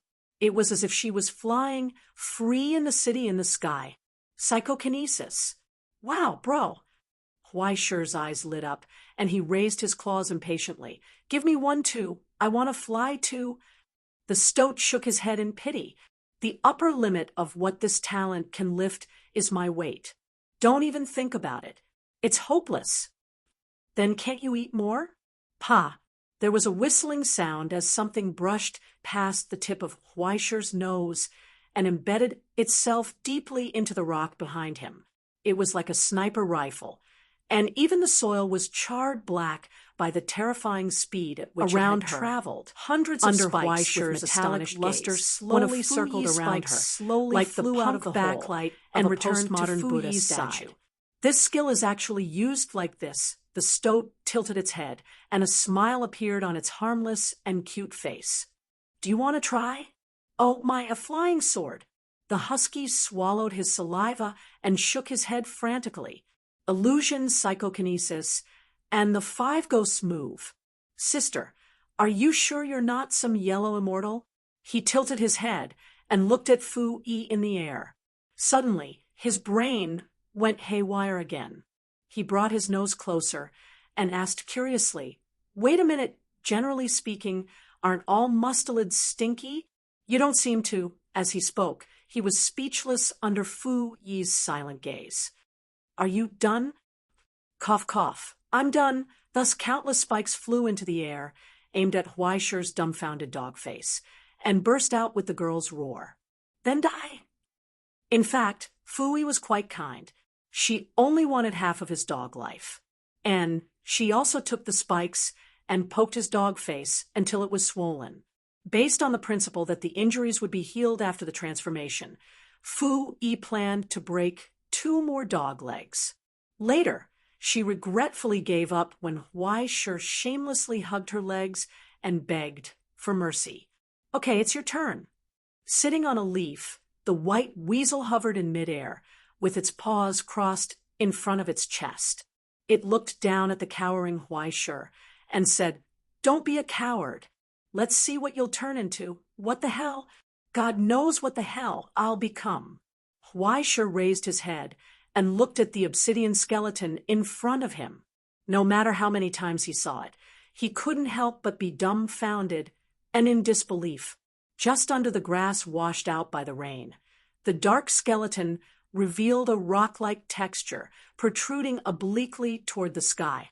It looked like some kind of cylindrical stone, and it was more than half the size of Huai Shi now.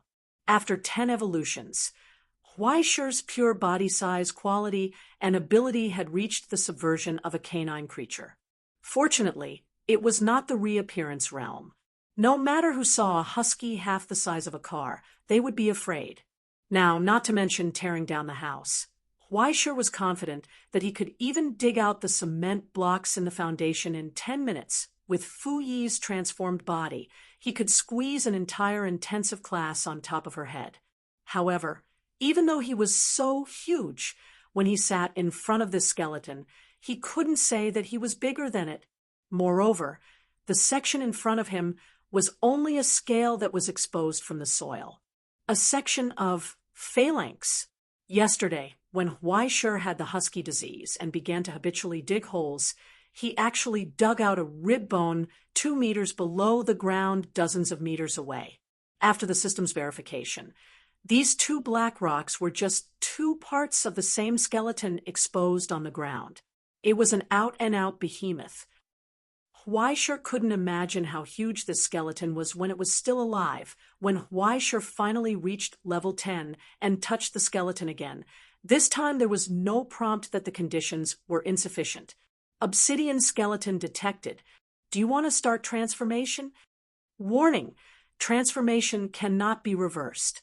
The direction of evolution is even more uncontrollable. No matter how meticulous the design is, there is a risk of failure in the end. Risk of failure. These words were not only bigger than the others, but also marked in blood red. The warning must be serious.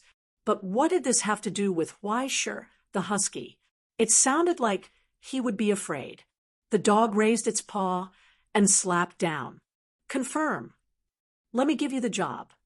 He still had time to look back and smile at Fu Yi in the air. Then he saw Fu Yi's shocked expression, her hair standing on end in fear. The ground shook with a roar. The earth cracked as if a monster under the ninth heaven had awakened. It opened its eyes and drove its broken limbs to crawl out of the grave. After thousands of years, it was exposed to the air again. The skeleton was awe-inspiring, and blood-red flames rose. The burning behemoth opened its mouth and swallowed the husky in an instant. The mountain-like hollow skeleton collapsed and shrank inwards, forming a huge square black cube in an instant. There was not a single crack on the black stone cube. Countless intricate and complicated patterns appeared on it, flashing with lightning from time to time. There was no trace of Weisher anymore. The transformation had begun. Fu Yi's jaw dropped to the ground in shock at such a terrifying scene. A new doubt appeared in her little mind. Wait a minute, which one of us is cheating? Sample matching complete. Detection complete. Celestial genealogy. Heaven's Inquisition Road, Type Omega. Welcome, Your Excellency. Connecting to Utopia. Matching error. No response. Utopia's host is silent. Connecting to the Ivory Tower. Matching error. No supreme terminal detected. Connecting to the observatory. Connection failed. Detected the Three Wise Men system. Connecting. The Creator DM has rejected your transformation request. The Creator ST has rejected your transformation request. The Creator KP has accepted your transformation request. The Creator KP has rejected your transformation request. The Creator Gila has accepted your transformation request. In a trance, Weisher felt that there was a vague voice in his consciousness, but he could not hear it clearly. It was as if he had fallen into a deep sleep full of fatigue and sleepiness. When he tried to open his eyes, he could only see a white light. He could not see anything clearly. There seemed to be a voice exclaiming in surprise. Leave it to me? But what are you afraid of? Isn't it just a theory of evolution topic? A frivolous and annoying voice sounded. It's super easy. Isn't that what you do? Just do it casually. Even if you accidentally kill him, can this little brat blame you? But I was originally researching the regeneration of cell telomeres. It's completely different from the theory of evolution. The fearful and familiar voice said, moreover, my current specialty is recording operations and management. It's not suitable at all. Sigh. It's a pity that classic of mountains and seas and records of strange things have disappeared. Wait a moment, I'll find something. A moment later, the annoying voice sounded again. Here, take these records. As the record keeper of the heavenly kingdom, you don't need to know so much. Just put the appropriate books on the appropriate shelves. You can relax a little and just follow this. The Wonderful Nature, Monster Manual, Jaws, Godzilla. There was a sound of flipping, and the voice became more and more confused. Why is there a 6th edition COC Monster Manual? Is it really okay to do this? Of course it's okay.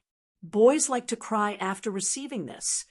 The annoying voice became more and more cheerful. Just do this first, then do this. How is it?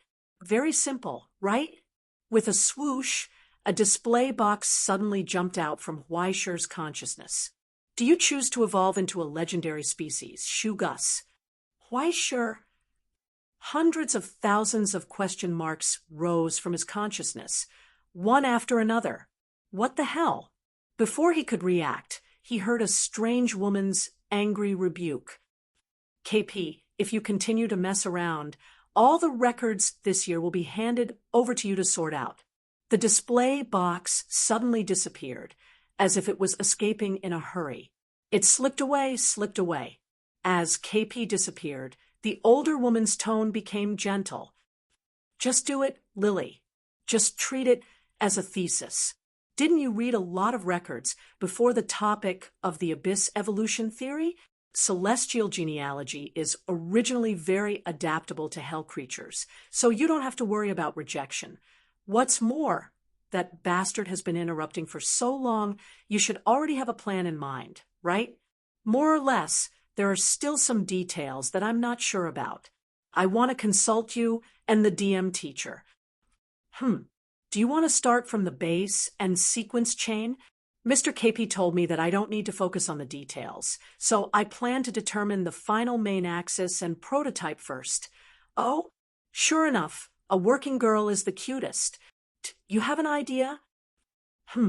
How about all-destroying evil dragon? Not a bad idea.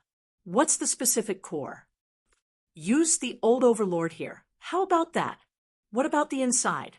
The ancient blood of greed. Performance.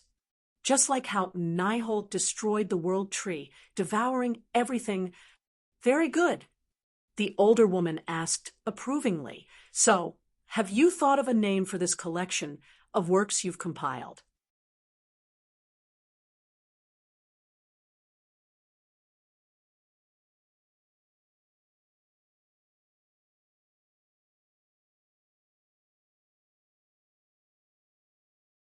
After a short moment of thought, her slender fingers held a pen and wrote a story about the evil dragon on the title page, a story about an invincible monster.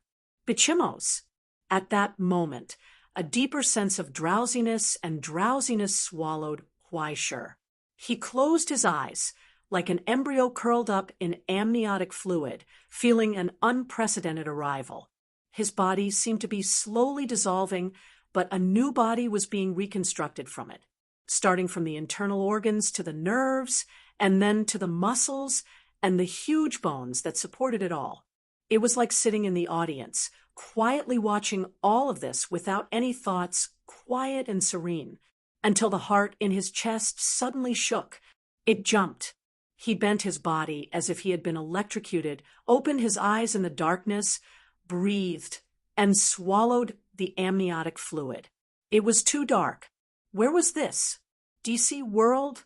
Before he could make this joke in his mind, which had become an old joke, he felt the brutality of the beast emerging from the deepest part of his consciousness. It was unruly, majestic, and ferocious. He roared, roaring in this long suffocation. He struggled with all his might, the new muscle stretched on the bones, bursting with terrifying power. He straightened his body and suddenly broke free of his body. With the roar of the boulder breaking, he broke out of the shell and stood under the mournful pale moonlight. He felt the wind blowing from afar. Involuntarily, he roared at the sky. The hissing sound rose to the sky and spread in all directions with the hurricane. It was as if the earth was faintly trembling, and countless creatures fled in panic. Insufferably arrogant, when he finally calmed down, he saw Fu-Yi floating in the air in front of him, looking at him happily, gloating. Oh, bro, her claws pointed at Huaishur's body. You're bald. Chapter 328. He was bald.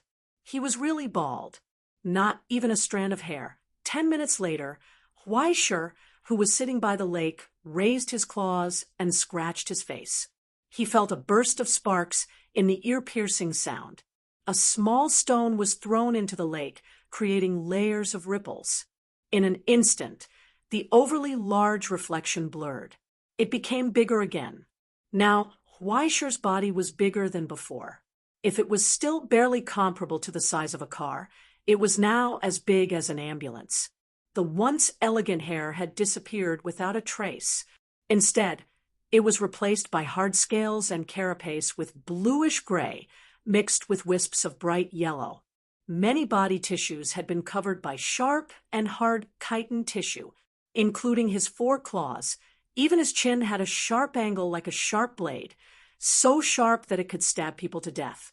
There was not a trace of skin on his body that was exposed. When he opened his mouth, 2 rows of hard and sharp teeth were exposed under the sharp carapace. They rubbed against each other, and sparks flew. Even if Fu Yi used all her strength to shoot out spikes, she could not break Huai Shi's thick carapace and scales. Huai Shi could conclude that even among the obsidian bones, which were known for their substance, there was no one as hard as him. And it was not just that. Whether it was muscle strength, physical strength, or even explosive power and speed, it had all entered the category of monsters. It was no longer comparable to the husky of the past. Should it be called a wolf or a dragon? If he didn't lean on either side, he would be neither. But it seemed to be a little bit of both. The only problem was that he still didn't seem to have any cool skills to show off. It seemed that only his calmness had improved a little. Other than that, he was hungry, extremely hungry, unbearable hunger. He was so hungry that when he explained his changes to Fu Yi, he couldn't help but lower his head and pull a few weeds from the lake to eat. As he ate, he felt that the taste was not bad. It was sweet and delicious. More so, under Fu Yi's dull gaze, the giant wolf beast bent down and gnawed on the lawn. It directly pulled the roots from the ground, swallowed them, chewed twice, and swallowed. Then he found that the taste of soil seemed to be not bad. Kind of like an Oreo. He smelled it and found that it smelled good. Yes, it was definitely edible. Then he began to eat the soil in big mouthfuls. From time to time, there would be small stones rubbing against his teeth, bursting into sparks. "Hey, are you okay?" Fu Yi was stunned. Did something happen during the metamorphosis? "It's nothing. It's just that nutrition, yes, nutrition, in the pit." Huai Shi focused on eating the soil and answered with a huff. In just a few minutes, he had already dug a huge hole in the ground and eaten at least a ton of soil. However, his stomach didn't swell at all. He didn't even fart. Soon, Huai Shi, who was still hungry, raised his head from the huge pit that was about to bury him. He looked around and asked, "Is there anything else to eat?" Fu Yi subconsciously flew higher, afraid that her good brother would accidentally add food to her. Then she raised her claws and pointed at the lake not far away. Huai Shi's eyes lit up, and he suddenly jumped. Then he dug too deep and didn't jump up. He jumped and crawled forward, leaving a deep pit in the ground. He pounced straight into the lake and opened his mouth to look for small fish and prawns. He drank some water while he was at it. He was so thirsty. "Hiss, it's cool." Huai Shi's fangs suddenly pounced down and bit a stupid fish that was as big as a table. He raised his head and looked at the stoat in the air. He asked vaguely, "Do you want to come down? There are so many fish down there. There seems to be—" Boom! A huge tentacle suddenly rose from the deepest part of the lake and emerged from the water. It swept across and grabbed one of Huai Shi's legs, pulling it fiercely. Plop! The huge wolf beast disappeared from the lake. In midair, Fu Yi was dumbfounded. The 3 questions in life appeared in her mind. What the hell? What was going on? What should she do? Wait, was there a sea monster hiding in this lake? What should she do if Huai Shi was pulled down? She didn't seem to have any water combat ability. She opened the map and carefully chased Huai Shi's ID down. She found that the depth kept falling and only stopped when he was almost out of the edge of the map. Then the ups and downs began to be unstable. It seemed to be struggling violently. The fierce battle at the bottom of the lake set off surging undercurrents, and even layers of fine waves were stirred up on the surface of the lake. Looking down from the sky, through the constantly changing black shadow, one could vaguely see the fierce battle. However, Fu Yi felt that Huai Shi's struggle seemed to be getting weaker and weaker. He was gradually suffocating in the deep lake. In the end, a terrifying light suddenly erupted from the dark bottom of the lake. Then, a violent current rose. After breaking through the restraints of the lake, it soared into the sky with a roar and splashed in all directions. Fuyi's face was drenched in water, and she was stunned in place. What was going on? Someone was blowing up fish. Then, among the blood that floated up, a proud husk-like wolf emerged from the water with a large tentacle in its mouth. When it returned to the shore, it shook its body and shook off the water. I almost forgot. I still have my own skills. Huaishur licked the burn marks on his carapace caused by the alchemy bomb. He lowered his head and tasted the fruits of his labor. The taste was quite good, and the texture was excellent. He was fine with the protection of his thick carapace, but the giant octopus at the bottom of the lake was probably in a miserable state. Even if it didn't die on the spot, it probably wouldn't live for long. Just now, he had a flash of inspiration, and finally remembered that he still had soul power that he could use. He made a super-large alchemy bomb and found that as his carapace grew larger, the total amount of origin substance also increased by a terrifying amount. It was completely several times more than before, and even the yield of the alchemy bomb was much more exaggerated. The bomb was stuffed into the mouth of the octopus. In an instant, flowers bloomed on the inside and fragrance on the outside. The burnt smell couldn't be stopped. When Huaishur finished eating the tentacle and was still licking his teeth, he saw the giant octopus slowly float up from the lake behind him. Its head capsule was broken and completely burnt. It was completely dead. But Huaishur didn't see any changes in his experience progress bar. To be exact, until now, after he transformed, he found that the experience progress bar was gone. After asking Fu Yi, he found that she was the same. It was as if the novice period of the cruel game had ended. From now on, everything depended on the explorers themselves. Huaishur thought that there was no need to rush this matter. He ran into the lake and pulled back the remaining giant octopus and continued to eat. Unfortunately, there was no cumin. Otherwise, the children next door would be crying. As he ate, he looked up at the sky blankly. Let's eat together.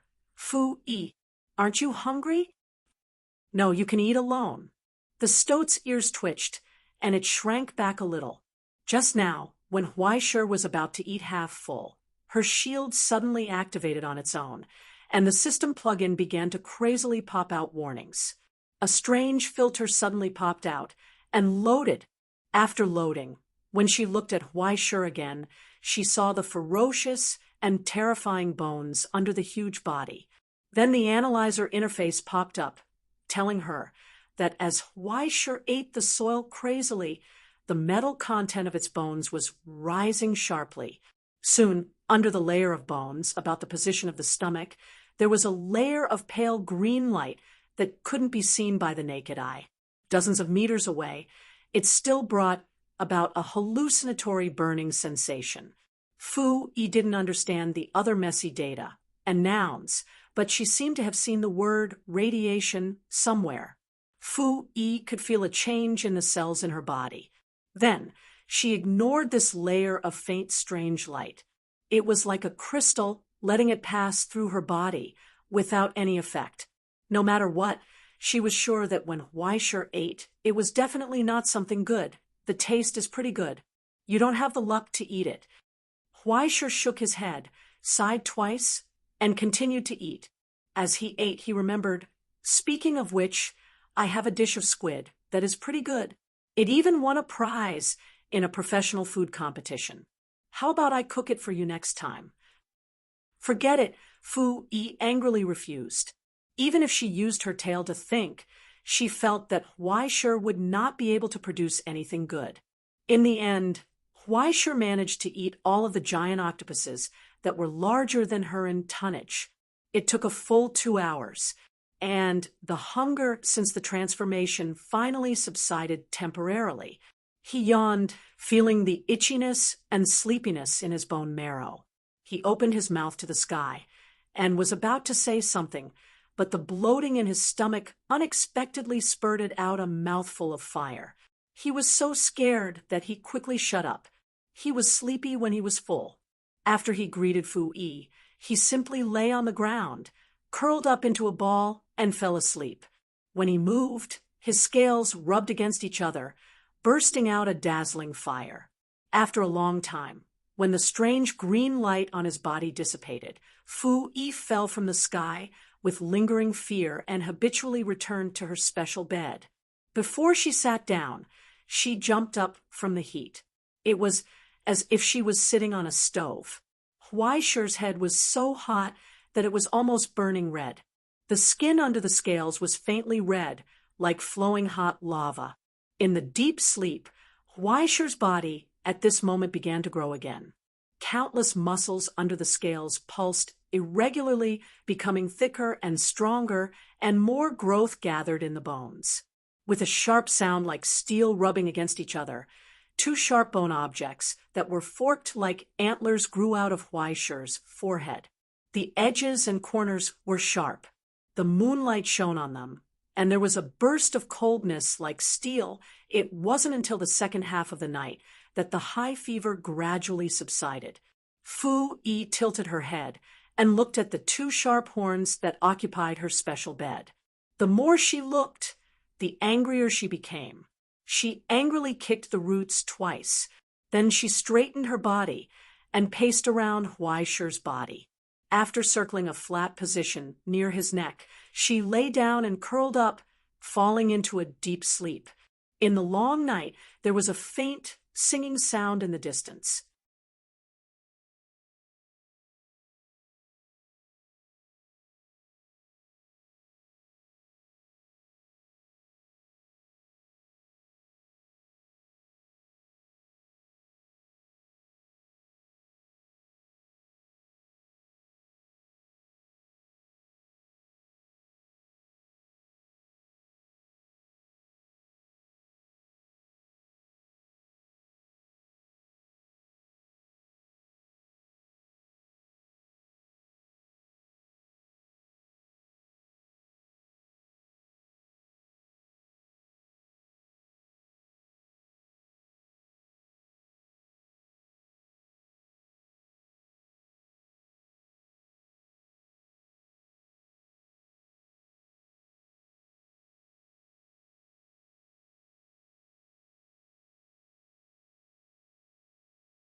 Chapter 329. He seemed to hear someone singing, but the song was not clear, distant, and vague, full of sadness and sadness. He could not tell whether it was humming or some kind of ancient language, but it made people feel cold. It evoked the fear hidden in the depths of Huaishi's blood. Once again, he recalled the terrible scene of the sky falling and the earth cracking, and the terrible scene of all things being buried in thunder and fire. That was a disaster. The end of the disaster. The end of all things was coming, and everything would be destroyed. Just as the Holy Spirit and the prophet said, everything in the world would be turned into ashes in the lava and fire. Destruction was coming. Huaishi, destruction was coming. Following your footsteps, hiding in the shadow behind you, step by step, not relaxing for a moment. When Huaishi opened his eyes, it was already dawn.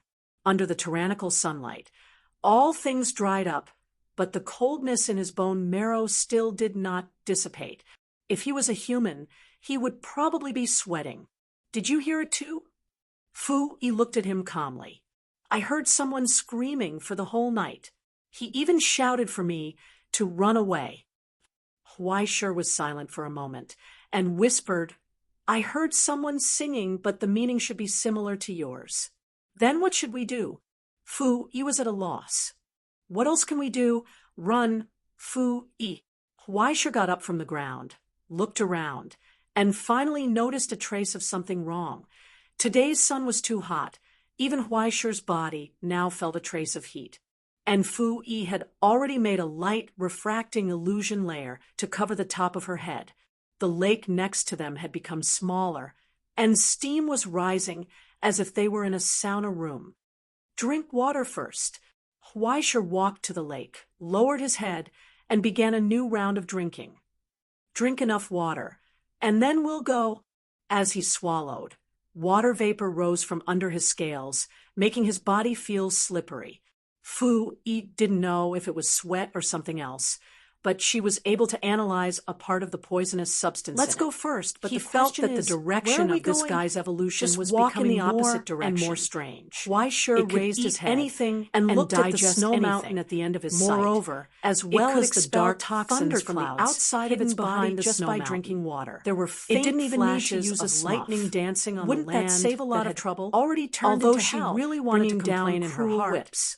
Time was still limited, and they had to continue and drank a lot of water. If Huaisher also used the shells of many plants, and this piece of land would be reduced on the grassland to make water storage tanks. He took one last look, strung them up with a straw rope, and hung them toward the Huaisher's back outside the water source. Behind him, it was not enough line of Huaisher to drink in was left on the grassland. It was enough for her to drink for to the end of the unknown land. "Do you want to stock up on more meat?" lasted for at least 5 days. "Are you going to hang sausages on your back?" If did not have a plug-in similar to a compass, Huaisher would have almost lost his way. This grassland was unexpectedly large, so large that Huaisher could not imagine it. Along the way, Huaisher found many traces of skeletons. Some of them were simply exposed on the ground for people to pick. There were gold, black iron, and even corals, but Huaisher did not see any skeletons that were as large as her own skeletons. So he simply ate them all. The texture was crispy, like roasted corn, and there was an intoxicating smell of pepper. Then, visible to the naked eye, his body grew 2 times larger. According to Fu Yi's examination, the metal content of his bones had increased again, and now it had reached 30%. And it seemed to be some kind of alloy that was directly secreted from the bone marrow. It was so unscientific. More importantly, under Huaisher's endless eating, the organs in his body seemed to be about to usher in a new transformation. In his throat, an organ like a food sac was developing. Perhaps this was the reason why Huaisher had been spitting sparks more and more frequently in the past 2 days. There was also a layer of dense, new structure growing between his skin and scales. The scales at the end of his long tail had all fallen off, and there was a bulge. These 2 days, he often felt a tingling sensation, which made Huaisher feel unusually uncomfortable. And the weather was getting hotter and hotter.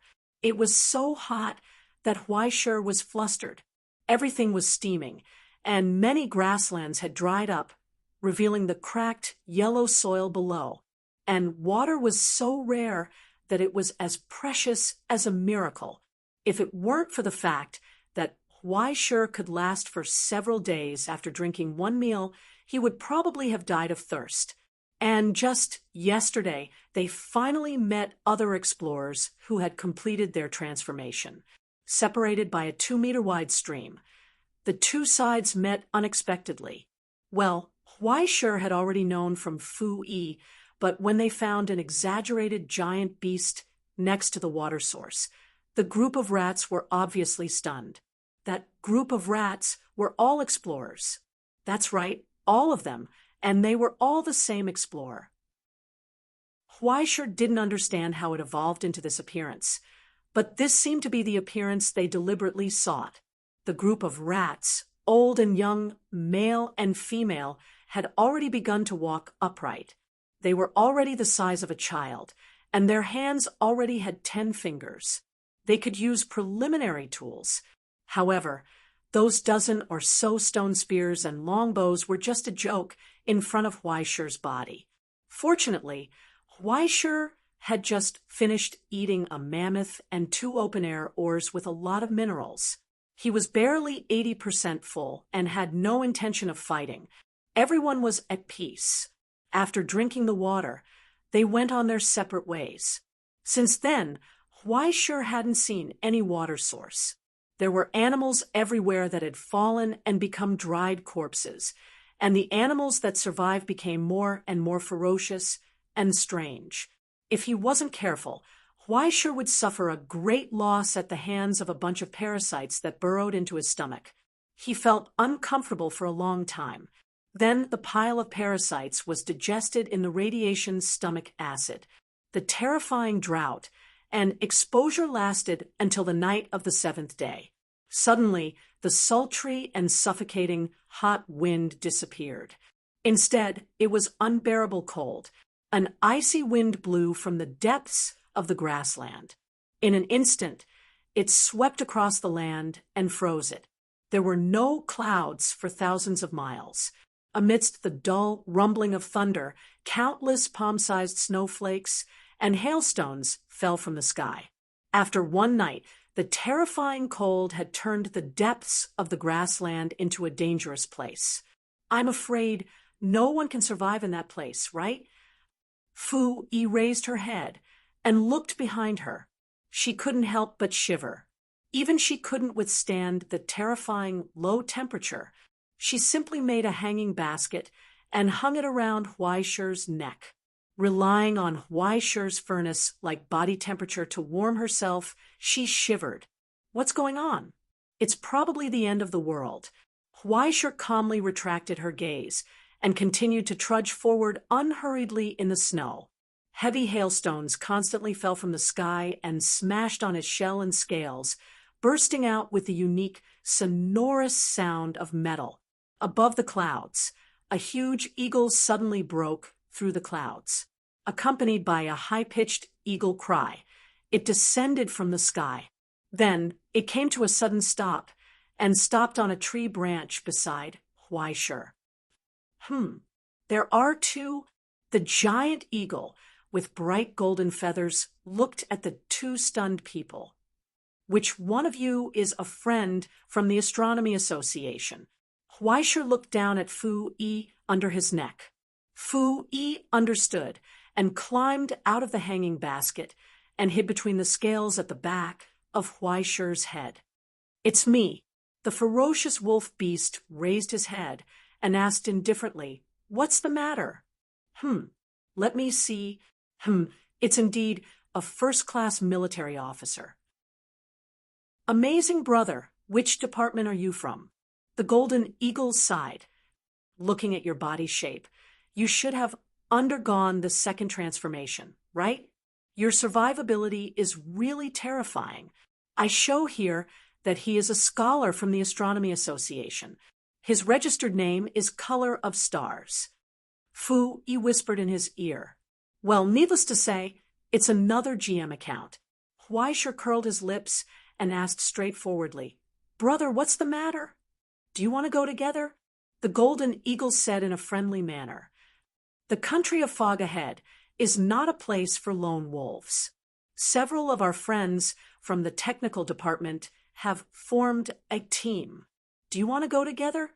Huaisher was a little tempted, but after thinking about it, he finally shook his head. "No, I'm here to help a girl." "Okay."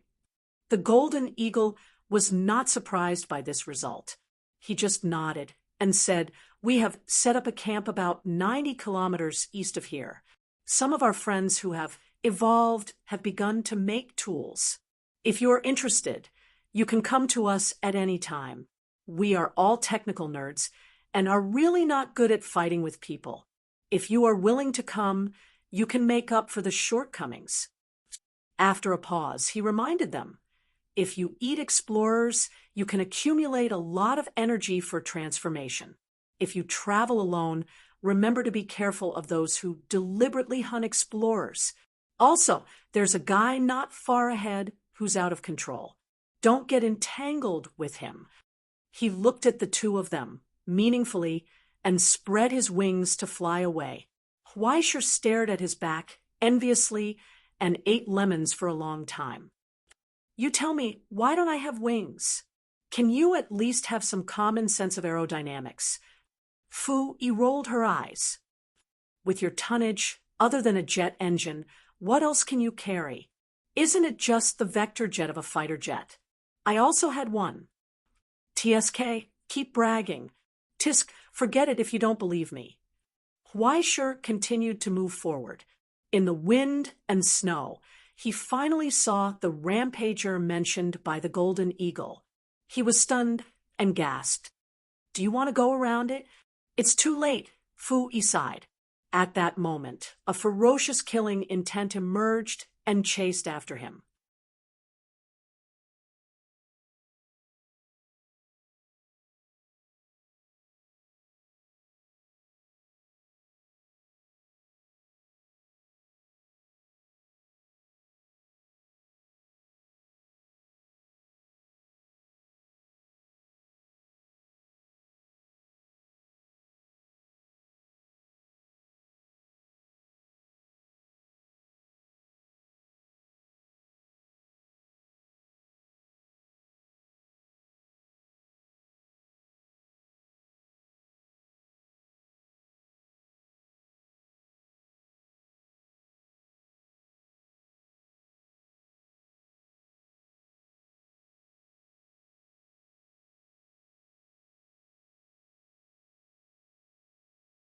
Chapter 330.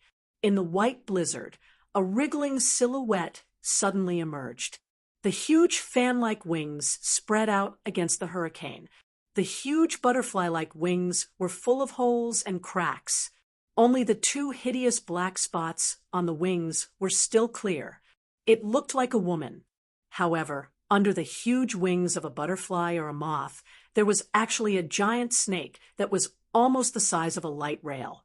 Most of its colorful scales had already fallen off, and its skin that was covered in rotten sores was covered in stinky pus and blood that had already been frozen in the frost. But between the sores, there were more than a dozen lizard-like claws randomly growing. They were scattered on the snake's body without any pattern. One of them even grew out of the corner of its mouth. It was so deformed that it made people's hair stand on end. Why did on the snake's belly, there were several skull-like scars on the snake's belly. Why can't I live? Amidst the wails, whether it was the ghost face on the moth's wings, the sinister snake head, or the human face on the scar, they were all staring at the distant Huaishur from a great distance away. They were hungry and greedy, being stared at by the big snake that was either a centipede or a moth. Even Huaishur, who had now become a giant beast, couldn't help but feel a little cold. "Oh my God, this appearance is really creative." Huaishur turned back and asked Fu Yi, "Is it an explorer?" "More than that." Fu Yi poked her head out and carefully glanced into the distance. Then she saw the data that appeared on the plug-in. It says that it's a biologist who studies reptiles. And it also has the logo of the Astronomy Society. She has a GM account. Be careful. Huaishur took a breath of cold air. Even a GM account was in such a miserable state. How could others live like this? This sister obviously failed to evolve. The characteristics of several animals on her body were like a jigsaw puzzle. It was a miracle that she could still be alive and kicking. But he was afraid that she probably had no sense of reason. "No, Fu," he exclaimed. "The information and data displayed here are completely messed up. Even her name can't be shown. It's hard to say whether it's her or not. If it's not her, then what is it?" Huaishur was actually knocked back by even more annoyed by her words. Then countless scales rubbed against each other on his head, the giant snake and used her telekinesis to lift herself into the air. Shrunk. But unfortunately, you can go now. Futile in front of Huaishur's shell, which was more than 70% anime gold. Like Digimon. Then he bit down on Huaishur's neck to what she was saying. Sharp, venomous the snake's mouth, which was full of fangs, was already biting at his neck with all his might, even if it was dragging a pile of cumbersome wings. The deformed giant snake's speed was he managed to hold the snake's closed with a terrifying speed. The scales rubbed against each other. It instantly hit Huaishur's burst out. Constantly. In an instant, the giant snakes and the force from the collision of the behemoth and countless scale powder in the sky. The gray scale powder mixed in the flying snow was very inconspicuous, but it suddenly made Huaishur dizzy. Deadly poison. A hissing sound suddenly burst out from beside him, and the snow in the sky suddenly danced. A wolf beast, which was exactly the same as Huaishur, walked out of the wind and snow with a roar and instantly pounced on the giant snake. The giant snake was instinctively shocked and suddenly shrank its body and quickly retreated, but then it saw the wolf-shaped behemoth suddenly disappear in the wind and snow, as if it didn't exist. Only countless snowflakes suddenly flew under the stirring of telekinesis, enveloping her and condensing into countless sharp blades, forming an effect like a washing machine, cutting her into pieces. Then, other than causing many small wounds, it was useless. Fu Yi sighed and flew higher again. The damage was still not enough. If the telekinesis didn't hit a vital point, it was completely just a small wound for the giant beast that was getting bigger and bigger. In just a few seconds, Huaishur had recovered from the choking scale powder, and he was so angry that his eyes were green. He almost failed miserably. The angry armored wolf roared at the sky, and its 4 limbs covered in steel carapace dug 4 deep marks in the snow. Its whole body had already broken through the air, and with a terrifying weight that was almost as solid as steel, it crushed forward with a rumble. His chin, which was as sharp as a file, was raised and aimed at the giant snake's dull face. You step. Second acceleration. The giant wolf and the giant snake crossed each other, and then, with a tragic hiss, a tragic crack appeared on the snake's back. Then, a broken moth wing detached from her bloody wound. The giant snake was furious, and countless deformed claws danced wildly. Ignoring the wound, it rushed toward Huaishur while bleeding all the way. Huaishur had already completed his turn. He turned back and used his ultimate skill, charge again. Boom! With an earth-shattering sound, the airwaves whistled and swept in all directions, disturbing countless snowflakes, forming a huge wave that made people dumbfounded. At the center of the collision, Huaishur sneered, and he raised his hind claws and stepped on the middle of the giant snake, trampling her under his feet. Stinky brother! The giant snake raised its mouth angrily and wanted to bite Huaishur's face, but its mouth was pulled open by Huaishur's front claws. No matter how hard it struggled, it couldn't break free from Huaishur's grip. As the giant snake's neck suddenly bulged, a jet of black smoke came out of her mouth, and it just happened to spray on Huaishur's face. Not good, it's poisonous. Huaishur took a breath and felt a wave of dizziness and nausea. Then, anger rose in his heart. How can you do such an immoral thing, like vomiting everywhere? Do you think you're the only one who knows how to vomit? He took a deep breath of the fierce poison and suddenly opened the giant snake's closed mouth again. Then he aimed his head at its throat, opened his mouth, and spat out the lingering discomfort in his lungs along with the itch and nausea in his throat. Pooey! Following Huaishur's movements, a scarlet light emerged from his mouth, and the thick magma-like liquid iron phlegm was spat into the giant snake's throat. Poison? You're not joking when you say poison to my lungs that are above 800 degrees Celsius. A mouthful of thick phlegm, the effect was outstanding. The giant snake struggled miserably and hissed, but it was useless under Huaishur's pushing and stabbing movements. She had already firmly swallowed the mouthful of iron liquid into her stomach. Then, in the high heat that erupted from the inside out, she trembled violently and twitched. In the end, she suddenly straightened up, let out a tragic hiss, and fell to the ground. She didn't move. She was completely dead. But if she wanted to be cold, it would really take a while. Is the fruit delicious? Huaishur raised his paw disdainfully and wiped the corner of his mouth, and then saw Fu Yi's disdainful eyes. Your spitting action is so wretched. It's fine as long as it's useful.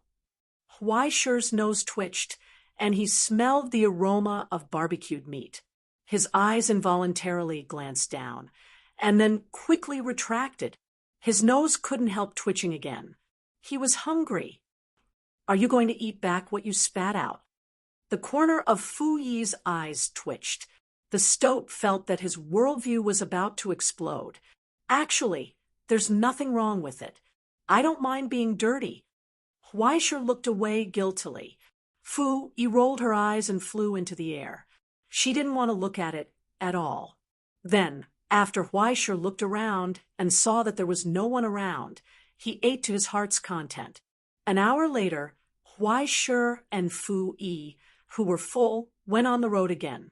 But in the hanging basket, Fu Yi couldn't help but look back at the thing that Huaisha hooked with his tail and pulled behind him all the way. It was a section of the spine of a big snake that looked like a huge piece of wood. There were a total of 9 sections. It should be the hardest part of the big snake's body.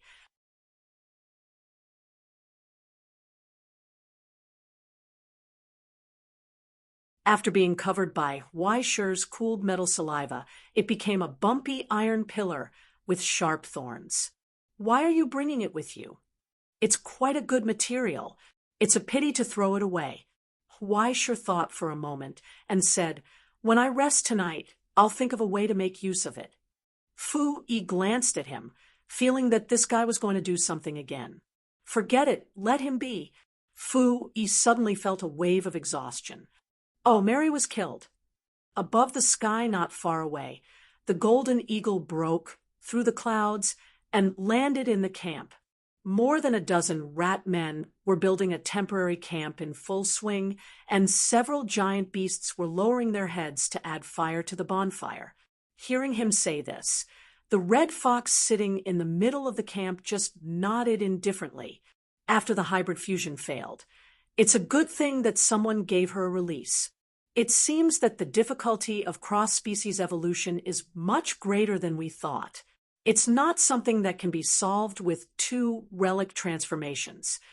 The huge fox thought for a moment, looked up and said to the golden eagle, remember to send a message to the other experimental groups and let them pay attention to the failed transformations in time. If they are parasitized by the things that were bred in the night of the witch, I'm afraid they will become something terrible.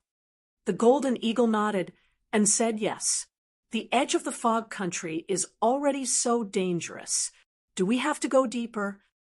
The snow leopard, who looked like it was carved out of crystal, asked, I feel that the illusion forest is too dangerous. Why don't we go underground? I heard that the ecology there is different from ours. Maybe there will be some new discoveries. The fox suggested.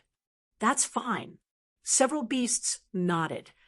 The progress of everyone's project has been paused for so long. It's time to leave. Then, before we leave, let's finish the previous evolutionary conjecture project. Whose turn is it this time? I'll do it myself. The fox sighed.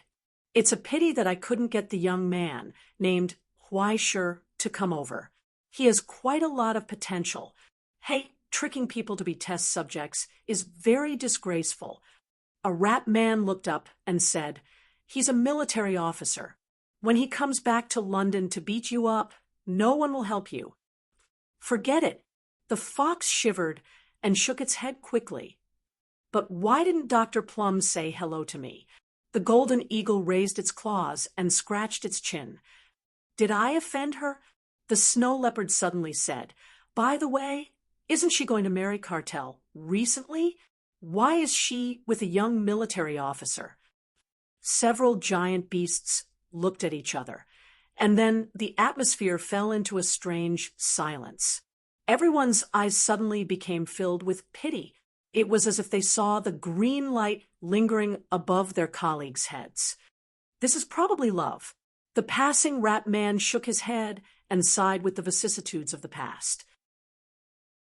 Chapter 331. The snow was getting heavier and heavier. It seemed to be never-ending. Huaisha finally knew where the water vapor evaporated from the terrible drought a few days ago went. But with this never-ending snowstorm, the temperature became colder and colder. In the end, the thin layer of fur on Fu Yi's body was no longer useful. Left with no other choice, Huaishur caught a few roe deers, skinned them, and tanned them crudely with the molten iron that she was especially good at.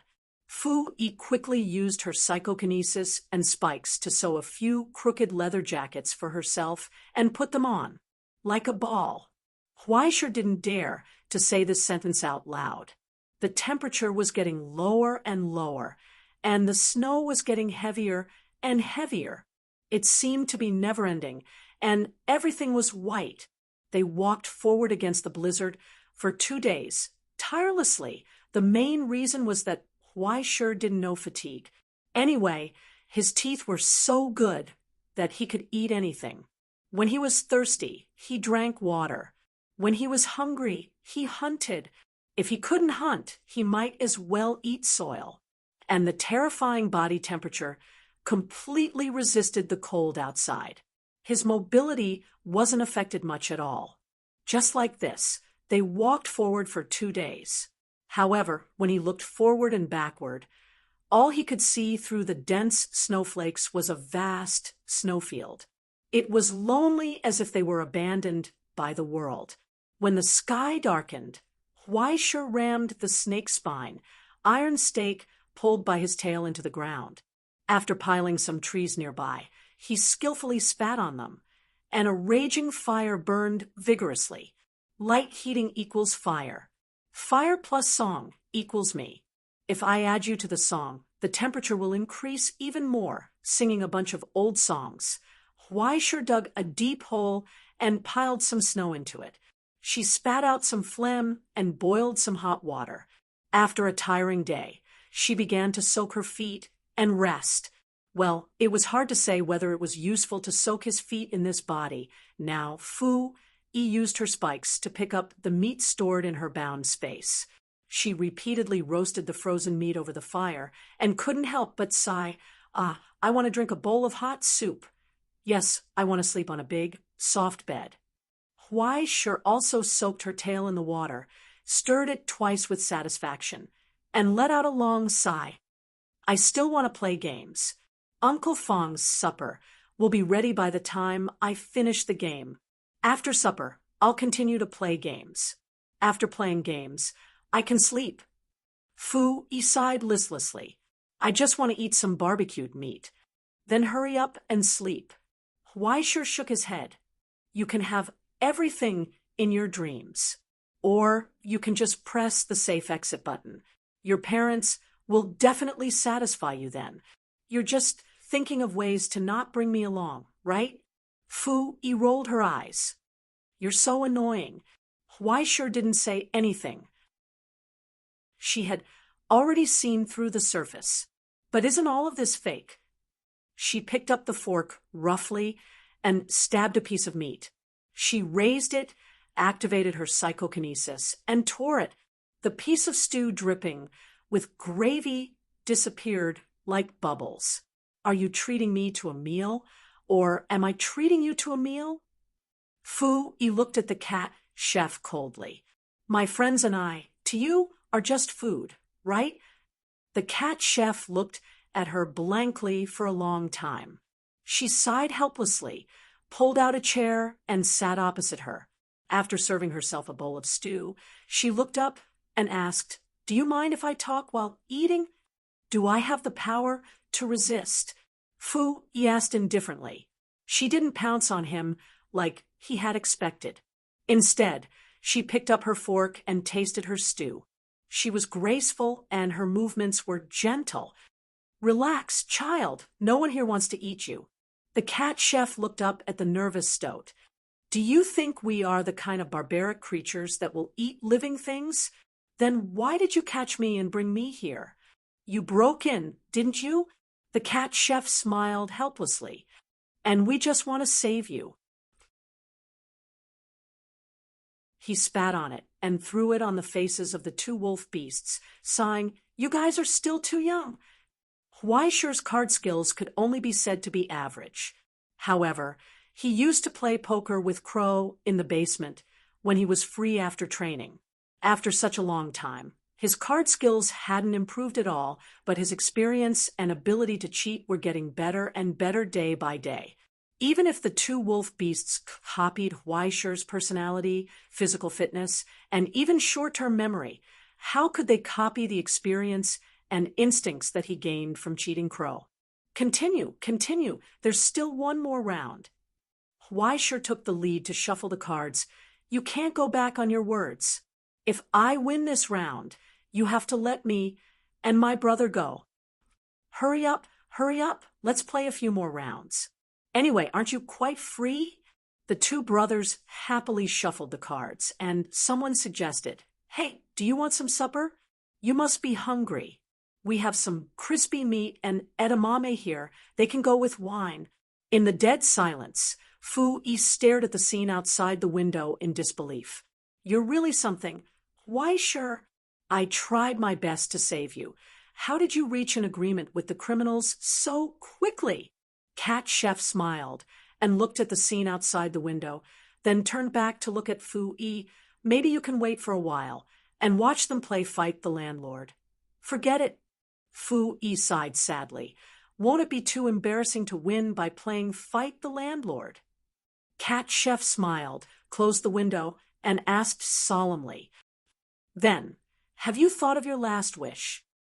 Fu-Yi nodded. He had lost completely. In the room, in the awkward silence, the old woman hesitated and said, I can guide him. Love always needs some time to develop, right? But this isn't from you guys, right? Fu-Yi smiled. Love is mutual, but it's different from friendship. There can't be a third person in it. The old Cat Chef couldn't help but lower her head and sigh dejectedly. Then she heard a voice outside the door. She won. As if waiting outside the door for a long time, the old man who stopped here made his final judgment and left with weak footsteps.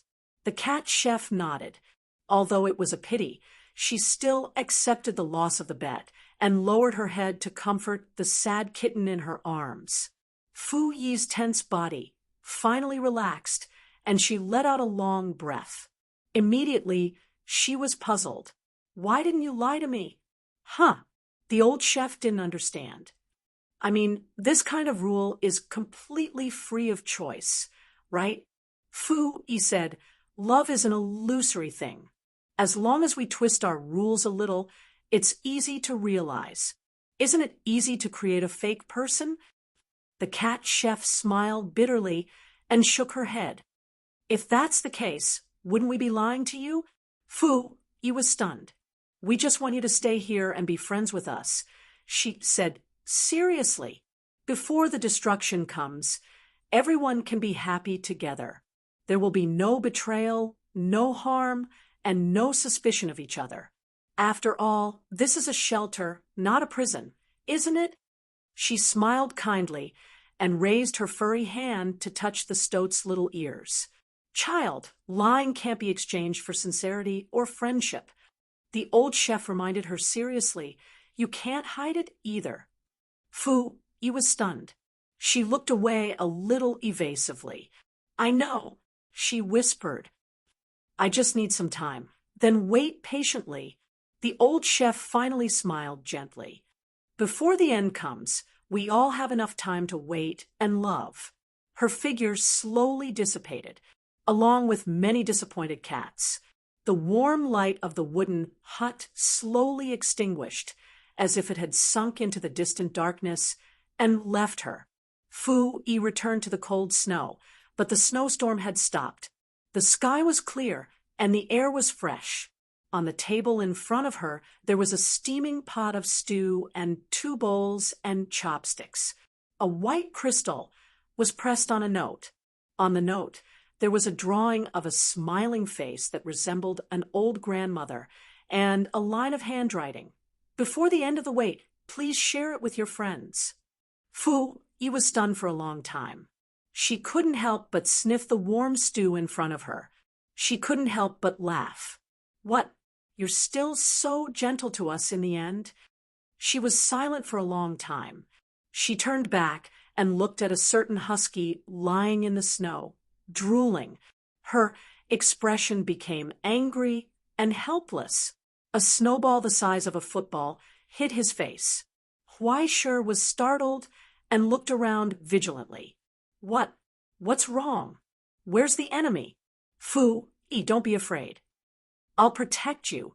Thinking of this guy reaching a consensus with the enemy, Fu Yi couldn't help but get angry. Protect my ass. What are you waiting for? Come and eat. Why is there food? It smells so good. Why do you care so much? Just eat. Don't use your mouth, okay? It's going to fall over. Forget it. I'll scoop it for you. The stoat sighed and waved his hand, activating his telekinesis. While he was at it, he quietly hid the note in his space. Wait. Her mood became heavy again. She wouldn't be able to wait with this guy until the end of the world, right? Forget it. Let's eat first. She picked up the small bowl and took a bite of the fresh and juicy beef. She narrowed her eyes in satisfaction. Delicious! There was a disappointing voice next to her. The meal was finished quickly. After all, the bowl was so big that it wasn't enough to fill the gaps between Huaishir's teeth, but the taste was really good. The steaming hot food warmed her heart after eating. Then, Huaishir finally noticed the white crystal in Fu Yi's hand. Where did you get it? He leaned over and widened his eyes. It's shiny and beautiful. He wanted to eat it. He had gotten used to eating it these days. Go away. Someone gave it to me. Why are you licking it? Fu Yi took the crystal away, not letting Huaishir continue licking it. But for some reason, with the crystal in her hand, she felt her heart beat faster. Her breathing was rapid. Very quickly, the white crystal actually emitted a faint light and fused into her body. Wow, you're eating it yourself and not giving me a bite. Huaishir was surprised. Then he saw Fu Yi stagger back, as if drunk, and sit on the ground dizzily. I seem a little, she said, sleepy. She closed her eyes and fell asleep. Immediately after, the layer of fine white fur on her body began to grow crazily, wrapping around her and turning her into something like a cocoon. Huaishir rubbed his nose in astonishment. He was hesitating whether to burn this thing with a mouthful of molten iron and save Fu Yi. But when he thought about it, there was no F*** function to block friendly fire. What if he accidentally burned Fu Yi to death? After he went out, he would be eagerly entertained by the good brothers of the Social Security Bureau with thermite, flamethrowers, and napalm bombs. Just as he was hesitating, the cocoon had already fallen apart. Fu Yi, who seemed to have been reborn, opened her eyes. When she saw Huaishir open his mouth, she subconsciously raised her hand and sealed his mouth. If he said something like, "You're shedding fur," or "You're bald," Fu Yi wouldn't be able to take it. Her teeth closed with a crunch. Fu Yi was scared. Huaishir's mouth was really sealed by her psychokinesis. It was like an iron clamp, unable to open it. It wasn't until she reacted and released the clamp that Huaishir was stunned. Why did you become transparent? At this moment, Fu Yi noticed that her body seemed to have really become a little transparent. It seemed that the transparency of the Photoshop layer was wrong and pulled up a little, so she could actually vaguely see the color of the soil behind her body. Other than this, Huaishir asked curiously, "What else can it be? Let me see." Fu Yi opened the plug-in and hurriedly searched. Soon, Fu Yi's voice sounded in Huaishir's mind. "Hello? Hello?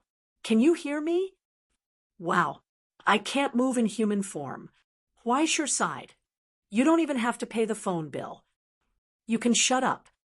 Encountering such a killjoy, he could make all the good stuff seem worthless. "Other than this, is there anything else?" Huaishir asked. "No, what else do you want?" Fu Yi turned around and rolled her eyes at him. "It's good enough that there's something." "Okay." Huaishir lost the opportunity to see something strange and shook his head resentfully. "Then let's go." Okay, let's go.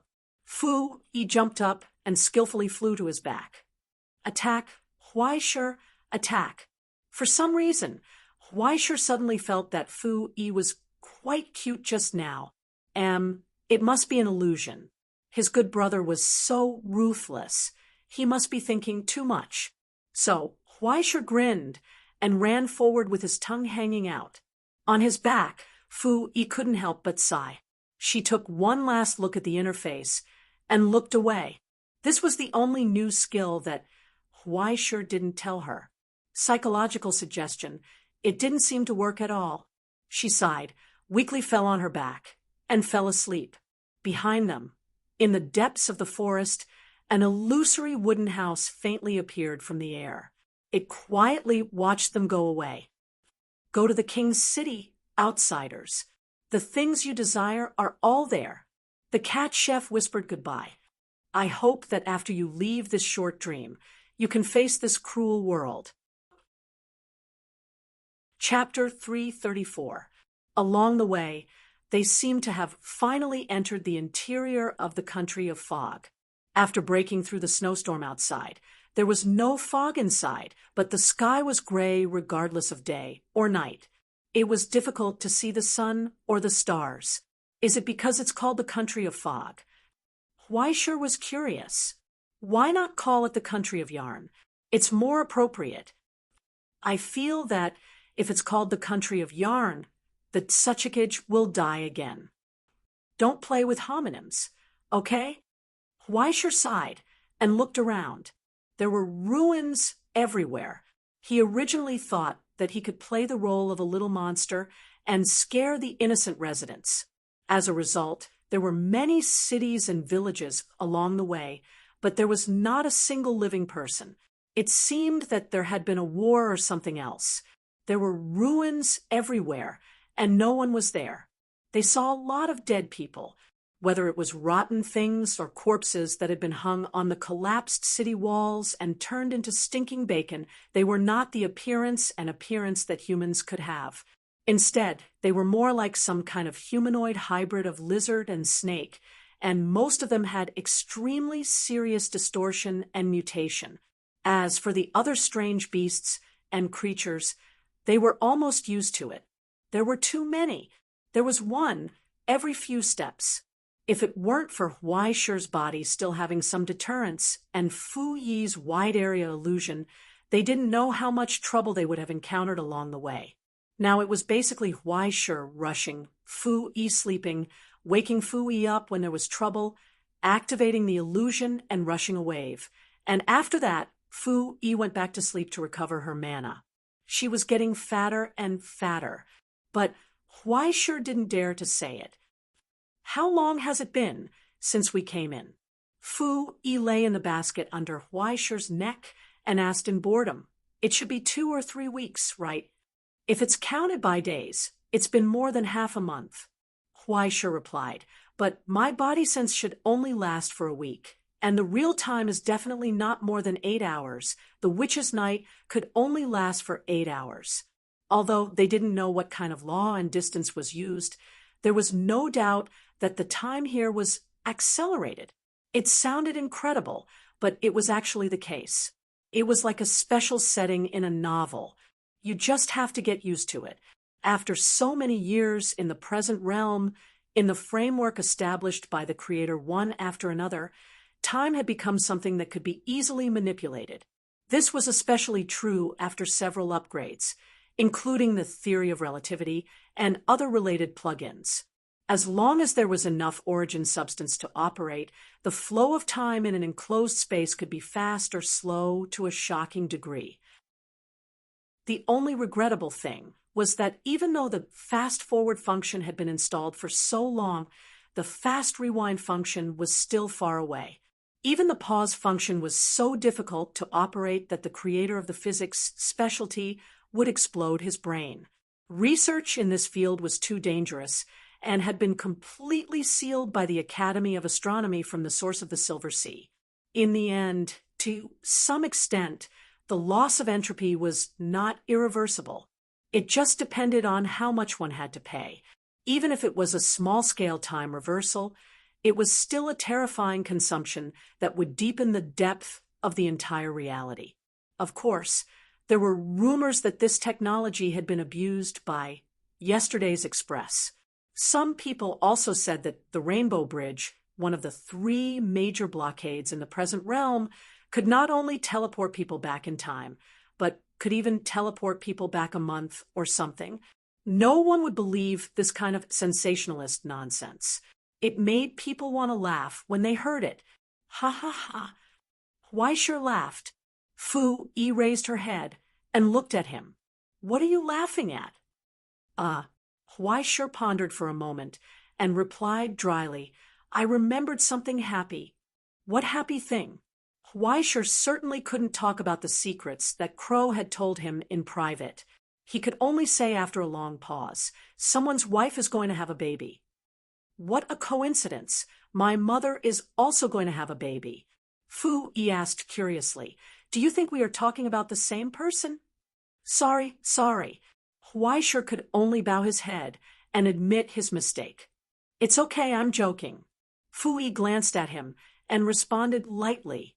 She was not angry and just retracted back into the basket. Be careful, it's going to rain. As if to prove her speculation, there was a sudden thunder in the sky. At dusk, the dim light of the setting sun couldn't be seen. Instead, the sky was quickly covered by dark clouds. Then, a stinky rainstorm quickly poured down.